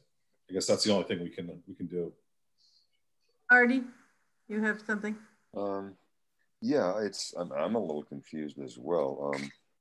We were looking for restoration. Some things were cut down. They should have been cut down. We're looking for restoration of 2 trees come down, 4 trees go up, something like that in shrubbery. And I almost feel like what I'm seeing is the plan to do the whole backyard much more than would possibly be needed for the mitigation. And it looks like it would be a beautiful backyard, actually gorgeous. Mm-hmm. But that's certainly not what we're asking for the mitigation. So I'm not sure why the conversation is on everything when we're only looking for this. Deb, do you remember what the initial enforcement order entailed? Was it a specific number of trees? No, it just required them to come to us with a restoration plan, essentially. This seems like it's way more than a restoration plan. This is I'm going to landscape my whole backyard, and it's going to look beautiful, granted, but it's way more than a restoration plan. At least that's my impression. I can't. I had in this scope that I submitted to you, and in any of the conversations I had with any of the landscapers, there is no landscaping, there is no lawn, there is none of that, because I know for a fact that this is not in our budget right now. So I'm only here before you because I am trying to be as much in compliance as I can, despite of what the rogue contractor has done. So I share your frustrations with what has been done. And I want to comply with you. I completely disagree that safety is not a concern, because this is our backyard, and under COVID, as you can imagine, nobody's going anywhere. Every day I pick up shards of glass still from the construction in the back. There are rocks. I didn't touch it as per but what does the thing is, what we're responsible for is the mitigation because of what happened. The safety part with glass, though it obviously sounds like a The concern. safety is also with the trees that are there. No, So it seems like I don't have my day. Please, hold on, please. No, because this is. Hey, Gabriella, please wait one second. Gabriella, you need to stop for 1 second and let the commission speak. I'm sorry, but we listened to you. So Artie was speaking, so just let him finish, please. Of course, everyone's concerned about safety and glass, and obviously that sounds like a concern. But what we're talking about is as far as I can see, has no relationship to that whatsoever. We're simply looking for, we need some things planted because of what was taken down. That's all we're asking for. I don't think any of us have ever heard of any type of someone coming back, especially with the amount of mitigation that's probably going to be needed, with anything that's in the scope of what you're mentioning to us now. So either they're doing much more than what you need, or they're charging you much more than you could possibly than's remotely fair. You know, it's not our responsible to deciding price, of course, but I've never heard something like this. I never have. So I think perhaps, Debbie, what we need is something a little bit more clear as far as this came down, this area was touched.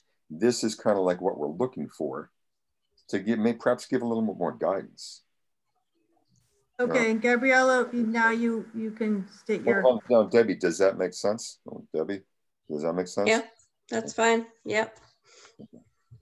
So do we have, I remember when this happened, there was a lot of disturbance and we asked you to come back with a planting plan, and you came back with one.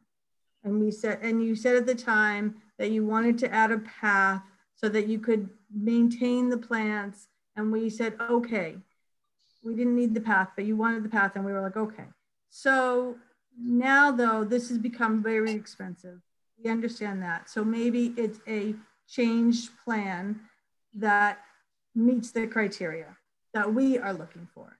And maybe you can't do it this spring, which is what we are also hearing, but we want to have a plan in place. So what would you like to say?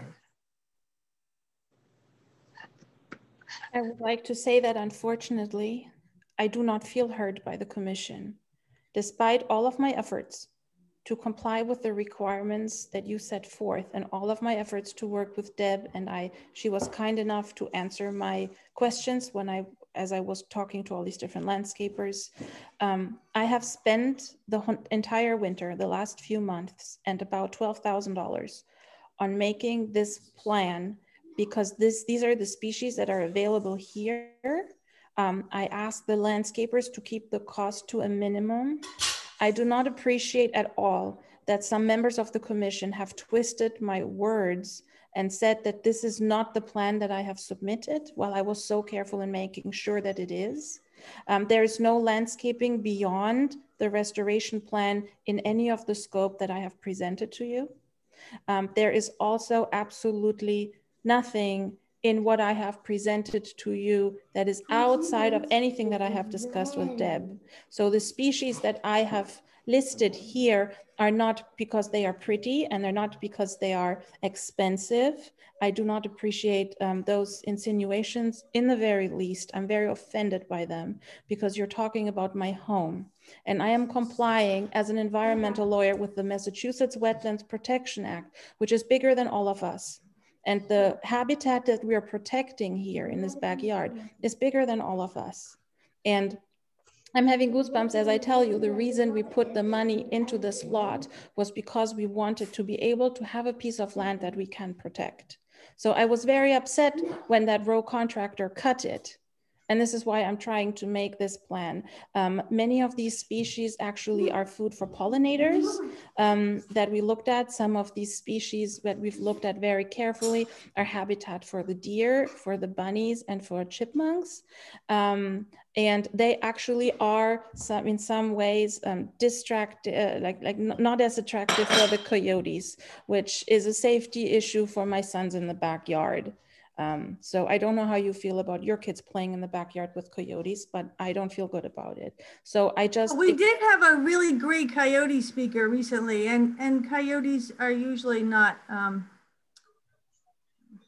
people usually are not bothered by coyotes, is my understanding. They come into our backyards with big packs of like, we once counted 12, but it was dark and they were moving around. So they also come during the day. So this is why some of the species that we chose are just not as attractive to them. So that's why they're in. What would be your plan to us to move forward? What do you want to happen? Ideally, I am requesting a stay until I can submit the entire plan as part of the damages for the lawsuit, because the person who's responsible for this clearing of the wetlands is the one who should pay for it. And at that point, depending on how it looks, I mean, if it's this year, if it is in 2 years, I don't know when it will be, then I want it restored perfectly. I want to make sure the habitat for all of the species that we're looking for with native species is exactly where, like, in an ideal world, the Wetlands Protection Act would want it. My problem is, you want to do nothing until the contractor that did the damage pays for it. Is that what you just said to us? No, I would want to do all of it, but I cannot. Well, I understand that you would want to, but that it's too expensive. But you're asking for a stay on our enforcement order. So, and that says, that's what I'm hearing, a stay is you do nothing. Is that what you're saying? You will do nothing until your lawsuit is finished and this contractor agrees to pay for this $130,000 landscape bill. I am is here that what you just said? This option with you because I'm giving you, that's why I shared the photos again from August. I mean, right now it's not green, but if we can keep it stable and see what comes back, and we have photos of the damage that he did. So he's not getting off this. I mean, I'm at least as angry, but I don't have the money for it. I'm living in a house with disrepair. So I need to, I don't have money for it. Okay, we're hearing that. We're hearing that. So I guess my biggest concern, Peter was talking about the goldenrod and that's stable, and that sounds great if that keeps replenishing itself. And so maybe that there's a section of that meadow that you don't have to ever touch again. It can just flourish. My concern would be if invasives have started. I don't know if they're there or not, but I wouldn't want to see invasives take over. That this stay that you're requesting could go for 10 years. So that's a long time to let things just go wild. So that would be my anxiety on the whole thing. Allowing goldenrod to flourish is not a problem. So I guess I'm just trying to decide what the commission thinks is an appropriate thing. I do not believe that you need to put a well in. So that part of it, I'm like, I don't even know what to say about putting a well in. I also don't think you need to put a path in, but you wanted that. So I just want to make sure that things get restored. So did you have something else to say, or do you want the commission to, okay.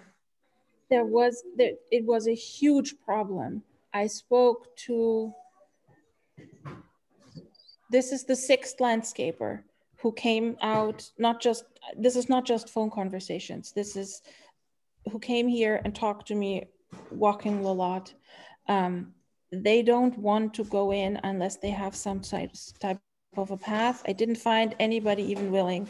So they want to go, and I even talked to them I understand the point of this. They need to have access. Nobody was willing to do it just by hand. So this last one, who seems the most reasonable and the most, I don't know, I'm even afraid to say optimistic to work with, but he seems to be available to work with us. He said they would come and they would like wheelbarrow a couple of rocks, drive only over those rocks, the pebbles, wheelbarrow a little bit, drive over. So then they are only touching that path. there's nobody who is giving me any guarantees and who's willing to do any of the plantings unless we're irrigating the place, the backyard. Their irrigation seems to be like one of their conditions to even consider working with us. And the scope of this is too big, like my husband and I can't do it ourselves. So it was so difficult. I cannot tell you how frustrated I was, among all the other things, to even get the landscapers to, after they were here, to even respond to our phone calls. They're afraid to touch the wetlands. You know, they're afraid to bring in their equipment. They're afraid. One of them came and he's like, you know, if my guys get hurt, you get charged. And I was like, I don't even know what to say about it. How are they going to get hurt? When you try to walk in that one area where I showed you where we drew the path on the plans, you sink. I have these rubber boots. My husband and I tried. We did not get very far, and it was in the photos in August that I shared with them. For me, it's like almost it's up to my head deeply, where you like sink into deep, like soft. It's not swamp, but the ground is soft and there's plants, and it's not you can't really walk in there. So the last person, Brian, who was willing to take this on, he said he has one of those small the small trucks. Bobcat kind of a thing. Yeah, the small bobcat, like it's tiny, and he said it makes a narrow path, and he would wheelbarrow rocks on this path. Because so the dangerous part is it's muck that you would have to walk through. I thought the dangerous part was the trees that you showed us a picture of. The dangerous part is the muck. Okay, so it's hard to, you can't, like, it's really, I'm not short, but even my husband Kula, he walked like 3 feet beyond me. You really can't it's too hard to walk in because it's wetlands. Okay, all right. Any of the commission have any suggestions or thoughts move this? And I guess if the commission is willing to put a stay on this today, I would feel the need for you to come back. Like, the commission could think about how frequently that should be so that this does not get forgotten. We're going to need constant updating and understand where this lands. And I guess I also am curious about the damage that was done to the wetlands. If that has been stabilized from natural plants coming in, maybe we don't touch it again. But I'm not sure if that's the correct answer. So any of the commission or Deb or Clay have any comments that you want to add to this? I would suggest that I go back out there again, maybe the end of April, beginning of May, and see what has come in and if invasives have moved in, and just kind of get a status that I can report back to you. Okay. And is it all right with you, Gabby? If Deb comes back out and walks around the property with you? You are welcome to come here anytime. Just please give me a heads up so that I can walk, because it's just not so safe and I don't want anybody to get hurt here. Yeah. But you're welcome to come. Nobody has any plans for traveling, so I'm here. I do want to, for lack of a better word, brainstorm with you. So I have Brian coming back here tomorrow morning, so I can talk to him after I spoke with you. We have no use and enjoyment of this. At one point, Deb said we could make a lawn. I haven't even gotten pricing on the lawn up to the erosion control line. I haven't gotten a pricing. I have only gotten pricings for what's beyond it because I don't have a budget for it. I'm trying to think about the future because this lawsuit hasn't gone anywhere.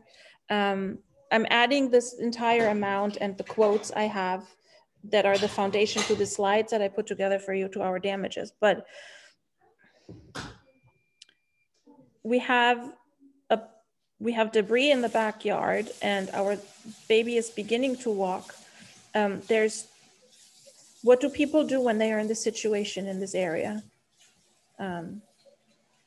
Well, I think that you want to put a barrier up for your child to be safe.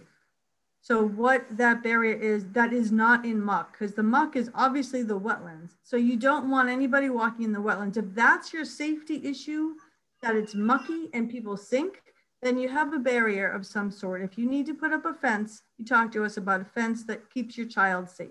If it's glass and debris that is in your area, that is where you want your child to play, you're going to have to clean that up yourself. No, I've been picking up the note. There is from the house to the erosion. So everything that I have submitted to you, I'm kind of sort of thinking after the erosion control line. But between the house and the erosion control line, at one point, we haven't done anything, but Deb said we could start gardening. So right now it's rocks and dirt, and it doesn't seem to be fertile. That's why I'm calling it dirt and not soil, because it's like not much has grown on there. So can we level it? I don't think so. I don't think so. I think you need Deb to come back out in the spring, in April, and she can have a conversation with you about what makes sense out there. If you, unfortunately, your word safe is what's throwing, I think, all of us off, because you're saying safe because of muck, safe because of glass, and safe because of coyotes, which are all very different things. So we're confused with some of your statements because they're not jiving with us. But so the clarity of what is your needs and what are our needs, and our needs are protect the wetlands. That is our goal, that is our mission, and that is what our charge is for the Wetlands Protection Act, is to protect the wetlands. Your charge might be to protect your child, which is different from our charge. So you and Deb can have a conversation on your property of what you think can be happening at that time. We're going to need you to come back and keep us informed of how things are going, because we need to know that those wetlands are not becoming a massive invasive species and Japanese knotweed is taking over that whole beautiful wetland marsh that's behind your property that your neighbors are now going to be overlooking because that's their goal. So hopefully you understand what our concerns are. We hear you, we do hear you, and we understand that this is a personal concern of yours. Our concern is the wetlands and protecting those and making sure there's no more damage to them. Anybody else in the commission have anything to add to this conversation? Is it worth a site visit? I think we'll let Deb go first. And then if she wants us to come out and see everything, we can come out. If we need to have another discussion about how much plantings need to happen. If we feel like, it might be that the wetlands have come back on their own naturally. And if they have, we can, maybe we walk away from this. But if we walk away because the wetlands come back naturally, we're not going to let you spend $130,000 to replace a wetland that we have just said has come back naturally. So just so you know, you don't get to then say in 3 years, oh, now I've raised $130,000 and I'm going to build this wetland. It's not going to work that way. So that would just know that ahead of time. That would make no sense.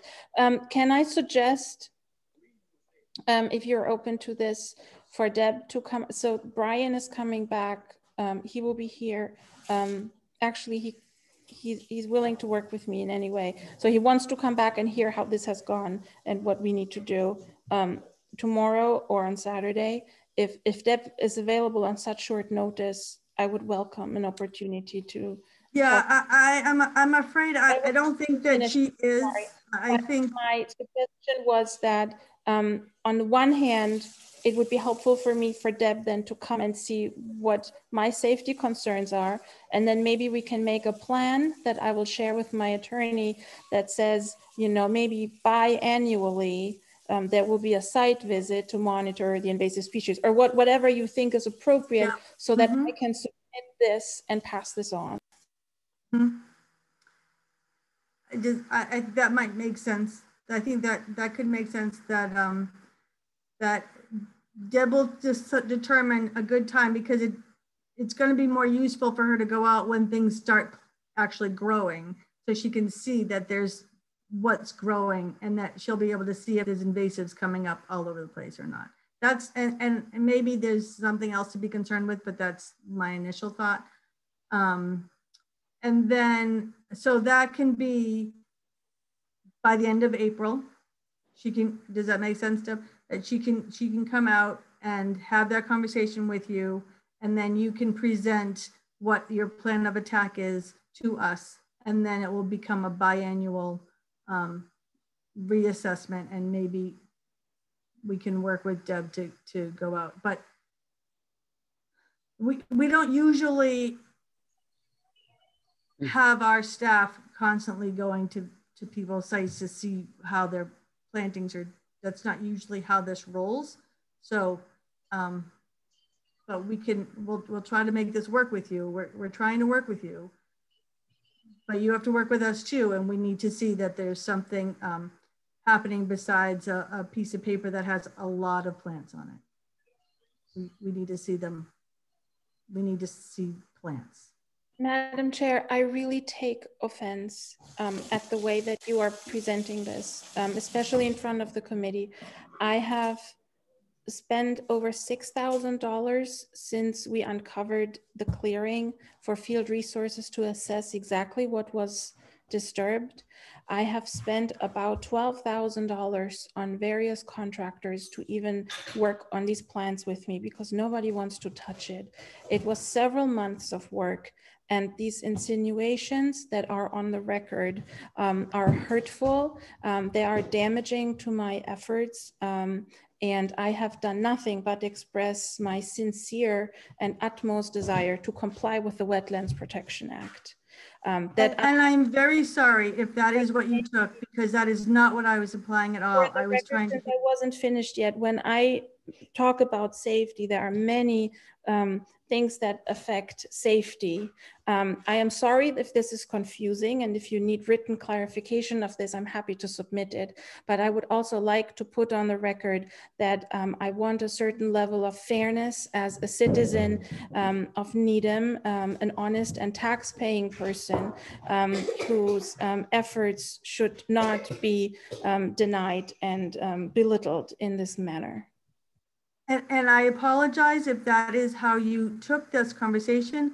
We have been trying very hard to understand exactly where you're coming from, and it has been confusing for all of us. I believe each commission member individually said that they were confused by the conversation and how you were presenting it to us. So I apologize if you feel like we were not listening to you.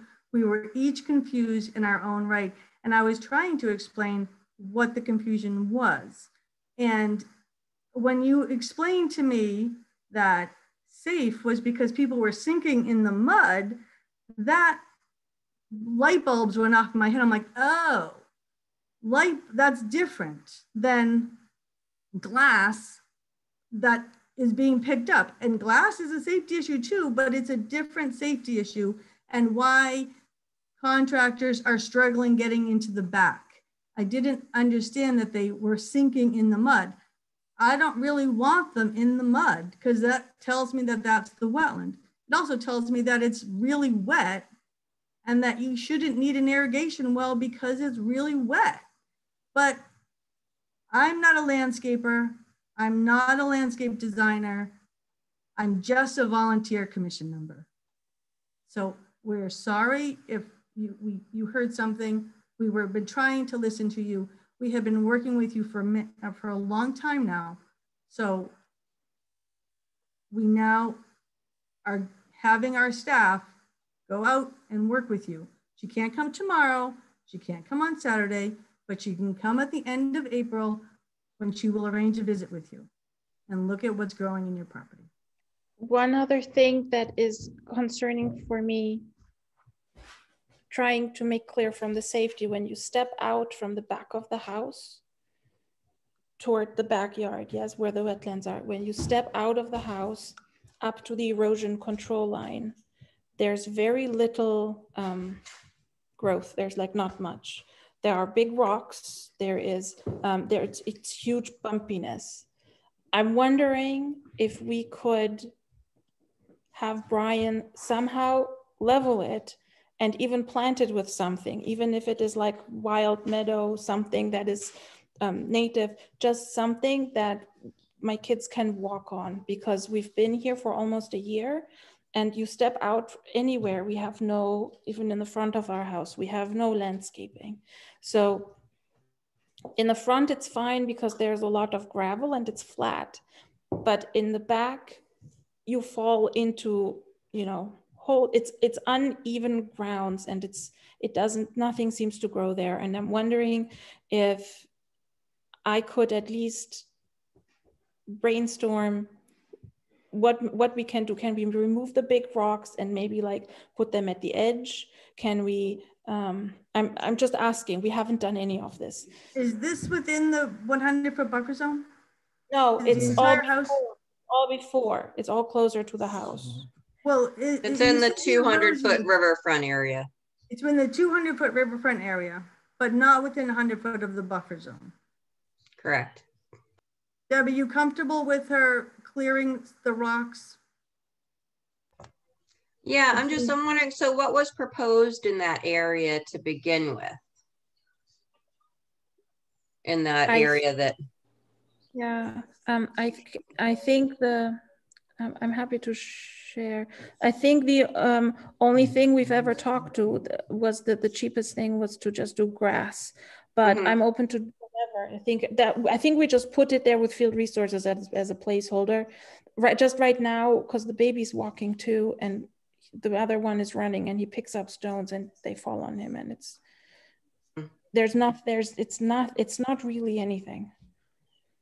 I mean, I don't have any problem with them removing the rocks and such in that area. And planting grass between the house and the erosion control line?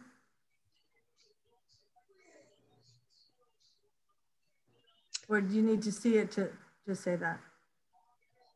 And also take a photo in daylight tomorrow and send it to you if that's helpful. Okay. Yeah, I mean, I don't know what was proposed there to begin with. Yeah. I don't know if it was lawn or what it was supposed to be. It's just all disturbed right now.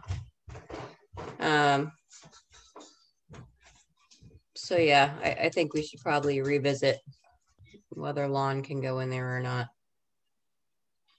So maybe a photo would be helpful. A photo. Yeah. Can you send us? Can you have a photo sent of what your and an area, a square footage of your area, and a photo? I can tomorrow with daylight. If I take a photo from upstairs, you can see it really well. I can mark it up on the plans from field resources. I mean, forget what else is on there, but so you see what I mean. I'll just mark it up. Perfect.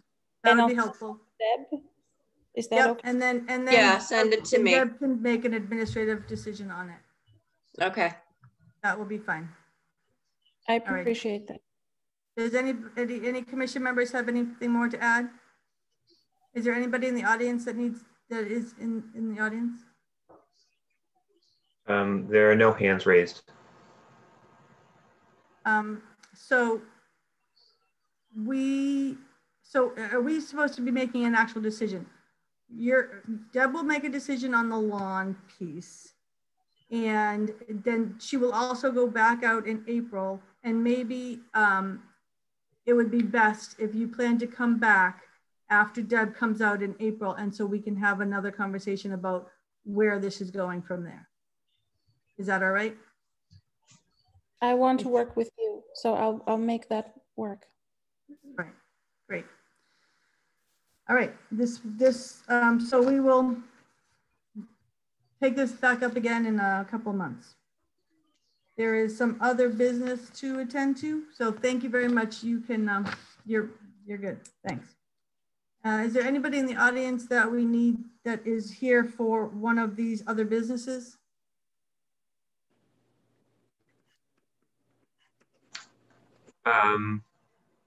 Nobody's raising their hand. I don't Okay, know. we have, so we have Stratford Avenue, Mosley Ave sewer connection, request for certificate of compliance. We have CPC funds. We have 130 South Street enforcement order. If anybody in the audience wants to raise their hand for one of those, we'll take it first. Otherwise, we'll just go along our way. Okay, so we'll do 3441 Stratford Avenue, Mosley Ave sewer connection, DP file number 234-500, request for certificate of compliance. What do we know? I'm not muted, right? So I was going to present this, let's see. So this project was from 2007. And the owner of 41 Stratford, I believe, is selling his property. And this wasn't closed out. So it was a sewer main installation that went to a few properties right in that area. And the town got an easement over it because I think that they were planning on adding other houses potentially to the sewer main. So the work was done a long time ago. The engineering department, Tony Delgazo, he ended up doing the as-built plan. Water and sewer superintendent went and did camera the line to make sure that it was. Do you have a recommendation? Oh, you don't want to hear all my stuff? Yes, you should issue a complete COC on this project that happened in 2007. Can I have a motion? Steve has said he moves. Can I have a second? Move the COC. Can I have a second? Anybody? Second.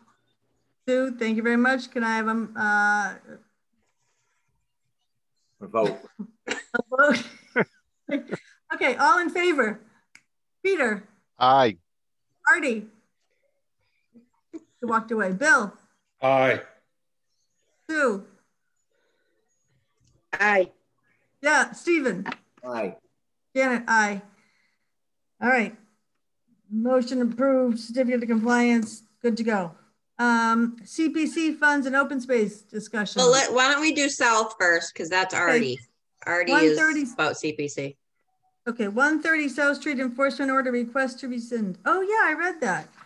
Yeah, so they're, you know, they're trying to sell the property and. Did she do it? Did she plant everything again? Did she plant all those trees? Yeah. So she did it.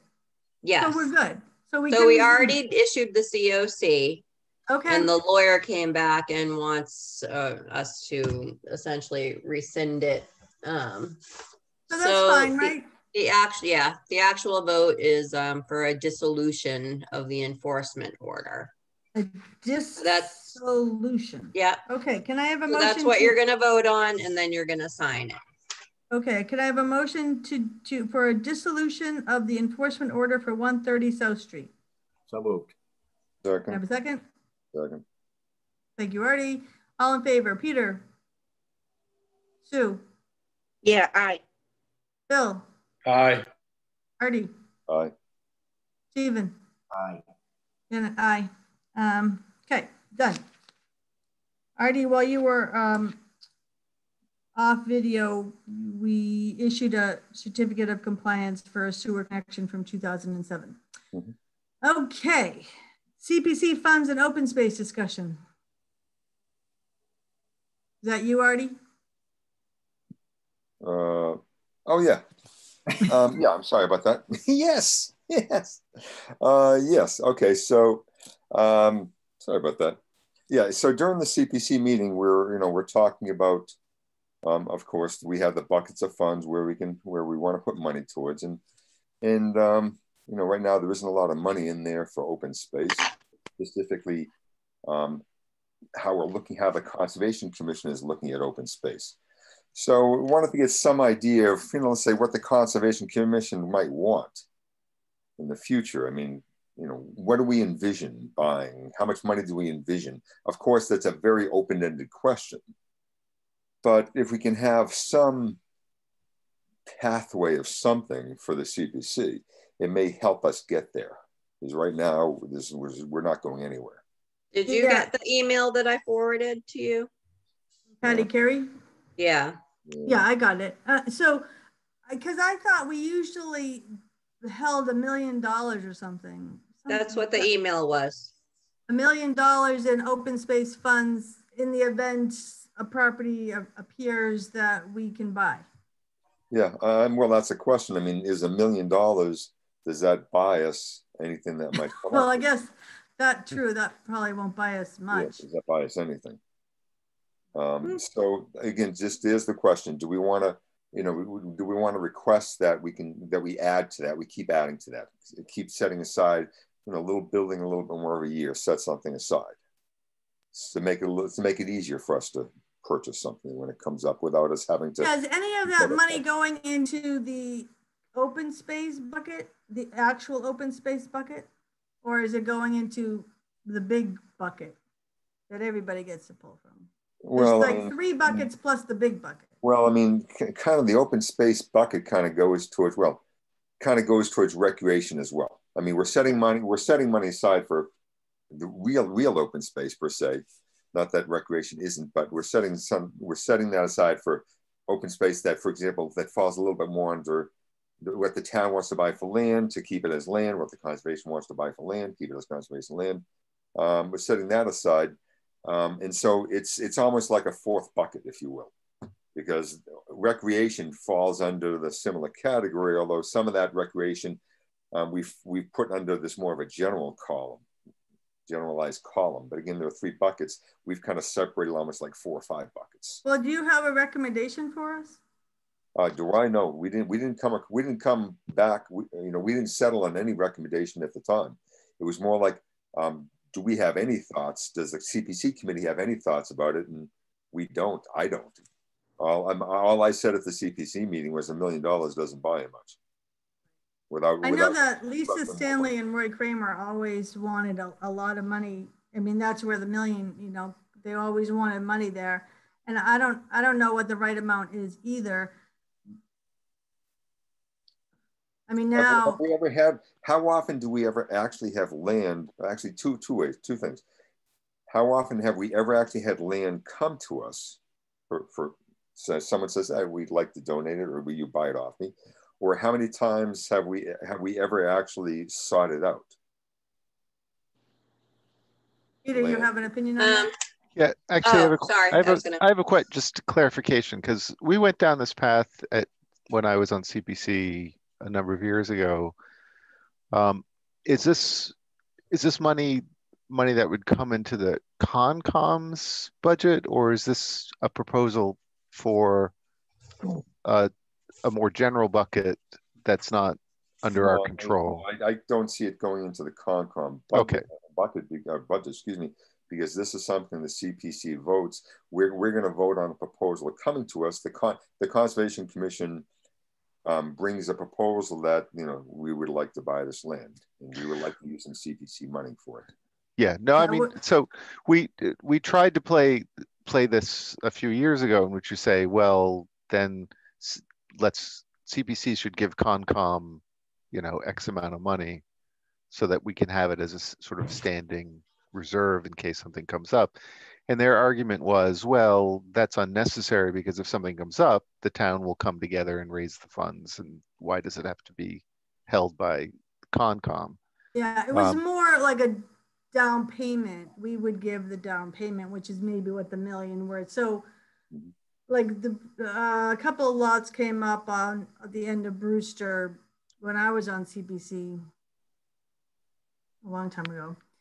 And I don't even remember how much it was for, but it was multiple millions, say it was 5 million, and there was $1 million available to put a deposit on it to save it. Because Brewster, is that off of Great Plain Ave or somewhere? Yeah, down Wellesley? Carol Brewster at the end. Oh yeah, okay. There's a little walking path through there and some plants and stuff. It was a Valenti's land that they sold to the town. Well, let me tell you this. Maybe this will guide us. Maybe it will have no impact. So what we're doing at the CPC, we are in fact going to start allocating more money to housing, specifically for housing, community housing, low-income housing. If I need it. Yeah, we are specifically going to do that because the fact remains is seldom has anyone ever come to us, and if they have, we wouldn't necessarily have a lot of money there anyway. So this will. We're going to start allocating it so we actually have something of substance at some point that we can spend on it, or at least more. On housing? Yeah. So is there something we'd like to do to request us to start to build something up for open space, truly, for truly open space that's staying natural space? I mean, I'm kind of with you in that I don't know that there's something specific.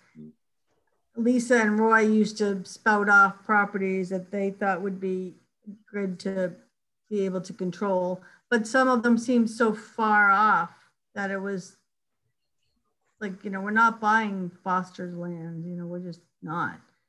What do you mean by $100 million? What did you mean by far off, and we're not buying what type of land?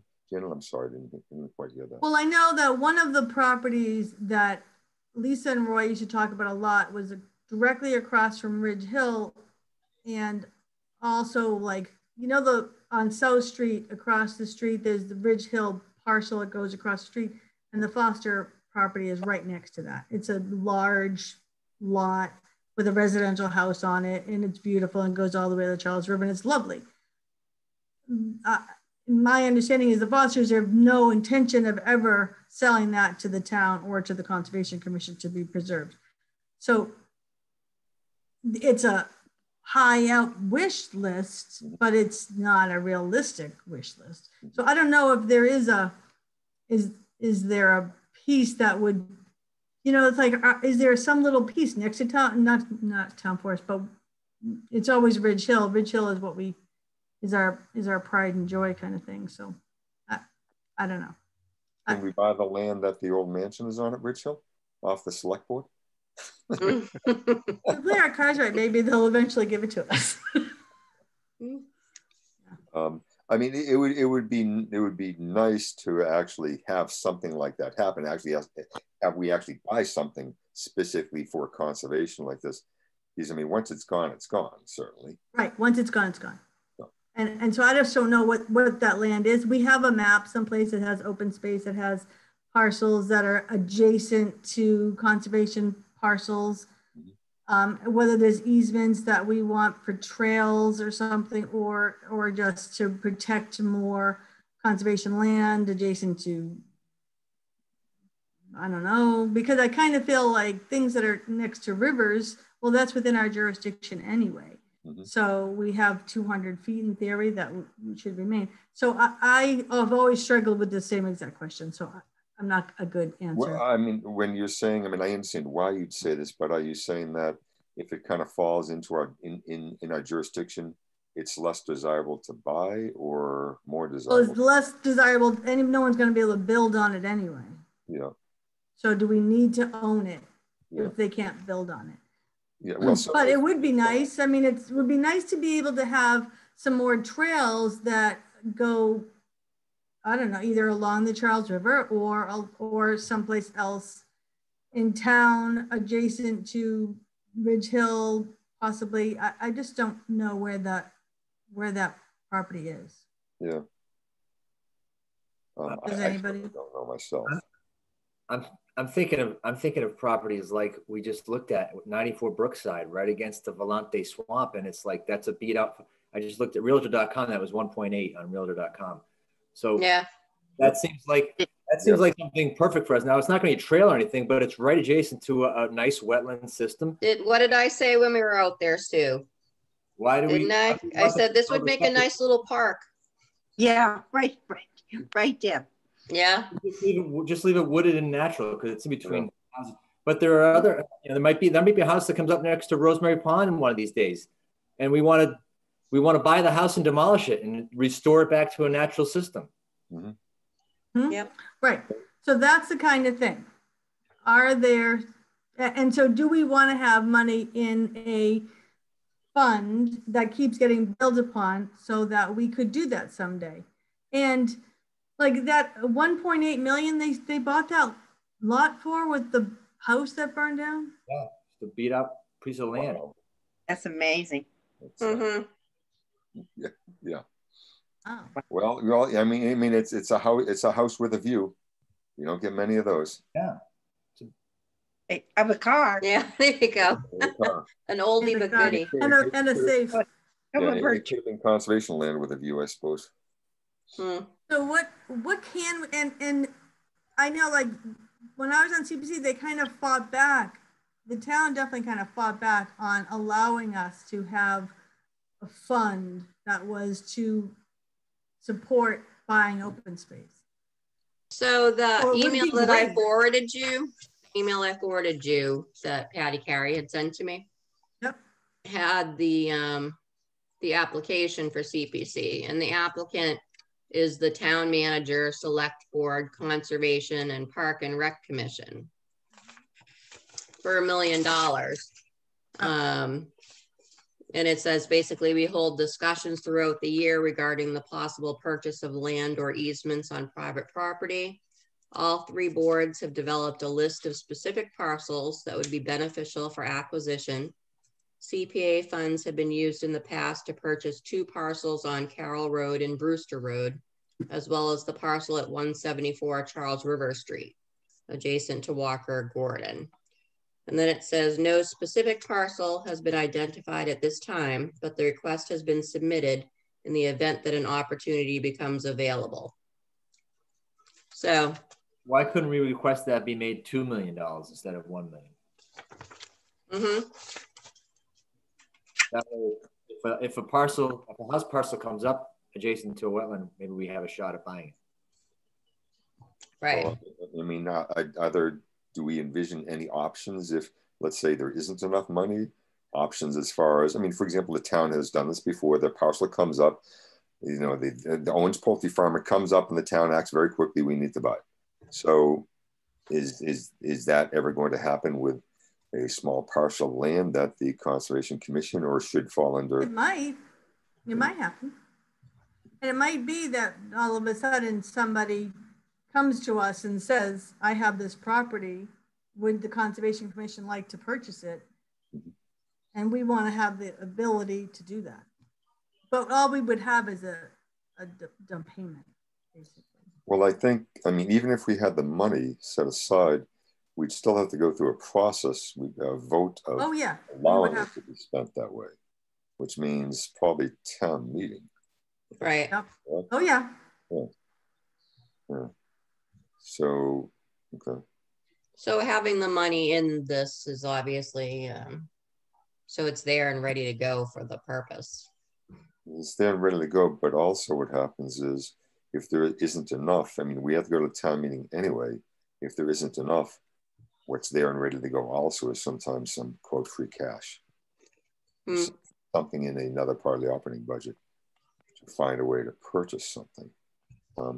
So, I mean, with the CPC or with the town meeting would have to vote to allow it. The town meeting votes to say that there's this $1 million sitting in a bucket. Yeah, would the town meeting vote for $2 million sitting in the bucket? I don't know. I mean, if a case was presented correctly, it could. Would the CPC committee present that to town meeting as a vote? I'm not sure. I mean, one thing we are doing, just so you know, one thing we are doing is we are looking carefully about, you know, how we've been spending the money, where it's been going, where the majority has been going in various things. And we're looking at the Emery Grover building and what's being requested for that. And our appetite isn't very heavy or isn't really high right now for funding what they're asking us for that. What's going to pass town meeting, I have no clue, but we don't have a big appetite for putting that money towards that. All the money they're asking us towards that building, because that starts to wipe us out.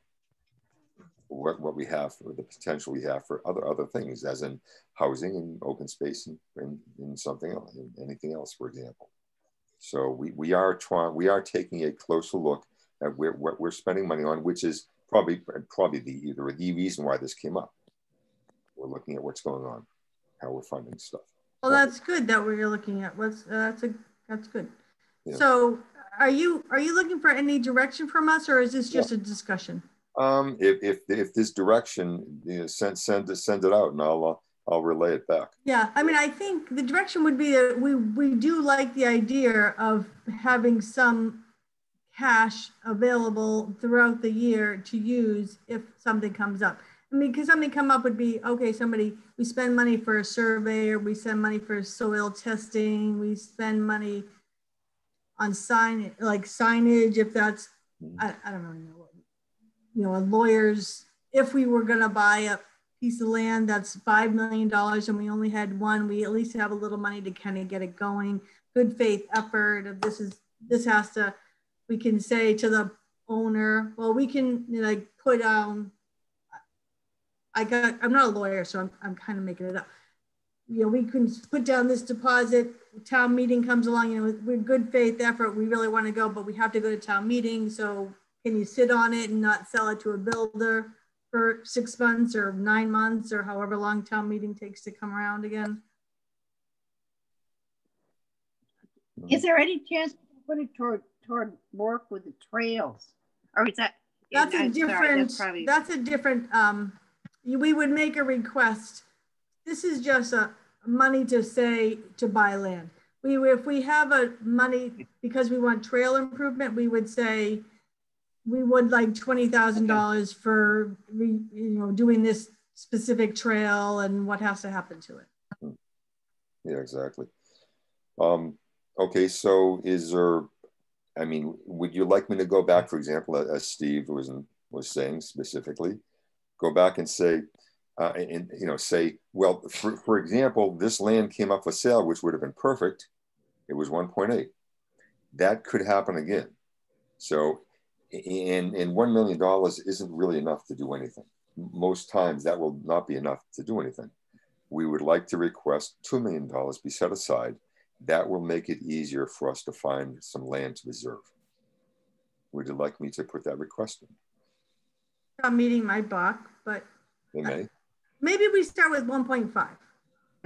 We've been doing 1 million for a long time. I was going to say, when did 1 million get established? And if it's been 10 years, that's gone up. It's been a long time. It's been a long time, because I was on it for 8 years. I was on it, and we had it for those 8 years, and then Peter was on it for another however many years. It's time for it to go to 2. I'd be honest with you. The thing is, no matter what we do, there has to be a presentation of why. I think the presentation of why, the example that Steve brought up, that's part of the presentation of why. Yep. So would waiting another year be a better situation? This has been kind of a unusual. I was going to say, would it be more beneficial to be doing something like that in not this year, but in another couple of years? No, we do it every year. It's just sitting there. Okay. The idea is the money's just there. And if it doesn't get used, it goes kind of back through the cycle again. Yeah. I think. Okay. Yeah. In all honesty, in reality, I do not know how much, we can't actually set aside. I suppose we can set aside $2 million. We can. I don't remember the spreadsheets right now of what everything's sitting around, what the possibilities are. Part of the argument too, Artie, is this is just on paper, and how many times do we actually use that $1 million? Most of the time, it probably just goes into a general fund at the end of the year. Which means they owe us probably $15 million now. We rarely use it anyways. Even if 1 million, 2 million, we rarely touch it. Yeah.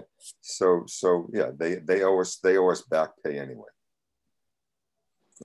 Yeah, correct, Steve. Okay. Sounds good.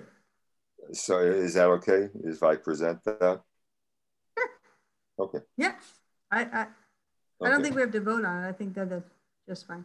I don't think we do either. Although I'm gonna make sure I let them know that it was the commission as a whole decided this and voted or something. Did we decide as a whole? Okay, are we all nodding here? As a whole, that we'll do this. Yeah, I don't think we need a vote. I think I'm bringing back what our impressions are, what our thoughts are. That's what I'm bringing back. The vote doesn't, even if we voted, it doesn't hold any weight per se. It's, I'm sorry, we voted on a CPC. You have to do it. Yeah, it doesn't. Yeah, I don't think so. See how it goes. Okay, well, we have. See how it goes and let us know. Yeah, I mean, we'll have a meeting coming up, although we actually have a presentation with all the current proposals in next Wednesday, actually. There'll be a presentation of the. On St. Patrick's Day. Yeah. Who picked St. Patrick's Day? I have to do my thing. Yeah, exactly. We're super excited about that. Yeah. I'm Irish, for God's sake, and now I got to do CPC. Yeah, and that green drink in front of you is not green beer. I promise you. So, just ask you a question? Can I just ask Artie a question? Yep. So, what are we saying? What was the consensus? What are we saying as a commission? The consensus is that we believe $2 million allocation is required for several reasons. One is it's been $1 million for a very long time and hasn't budged. $1 million truly is not enough to do anything. And as an example, this property on Brookside Road sold for $1.8 million, and it actually would have been perfect. Right. Complement to the existing conservation land that was there. And we'd like to be ready when something else comes up in the future. And $2 million gives us a lot more working room. Okay, thanks. See what they say. The town meeting might say, no way is Conservation Commission going to be buying lots. All they can do is say no. That's all they can say. Anything else? I think Clay gave you guys minutes. Clay, these minutes were from September 10th. How long, how many more old sets of minutes do we have out there? I was kind of making fun of you. Oh my God. We're making our way. Oh my God. Okay. I move to approve the minutes from September 10th. All in favor? Aye. Aye. Nice. Aye. Okay. Last thing I have. Artie, unfortunately, there were 4 things to sign. What? There were 4 things to sign in the garage, and you only signed 2 of those. I only saw. No, anything that has a sticker that says sign here, you need to sign. I thought I pulled them all. I didn't. Oh, I truly thought I'd pulled them all. I haven't quite get that. Okay. Well, I can swing by the office and sign them. That's fine. Just come over. Okay. And the COC for Stratford, they have a closing. Bob Smart has been involved in this, and they need the COC signed for their closing for next week. Well, you want me to come tonight? Maybe Bob Smart could just bring it to each of our houses and sign. Yeah. So anyways, I'm gonna have everything in your garage by tomorrow afternoon. Okay. So can you go to her garage, Artie, if I leave the others? You're talking just, I'm the only one that needs to go and do this, correct? No. Well, there's going to be tonight stuff for people to sign. Oh, okay. But I'll leave another folder with your name for you to sign the other 2. Okay. So you can do that over the weekend. Got it. Yeah. Yes. Yes. Promise? I promise. Cross my heart. Okay. Thank you. You're welcome. Okay. All right. Now can we adjourn? Move to adjourn. Second. All in favor? Aye. Aye. Thanks for starting. Thanks, everyone. Bye, gang. Bye. Bye.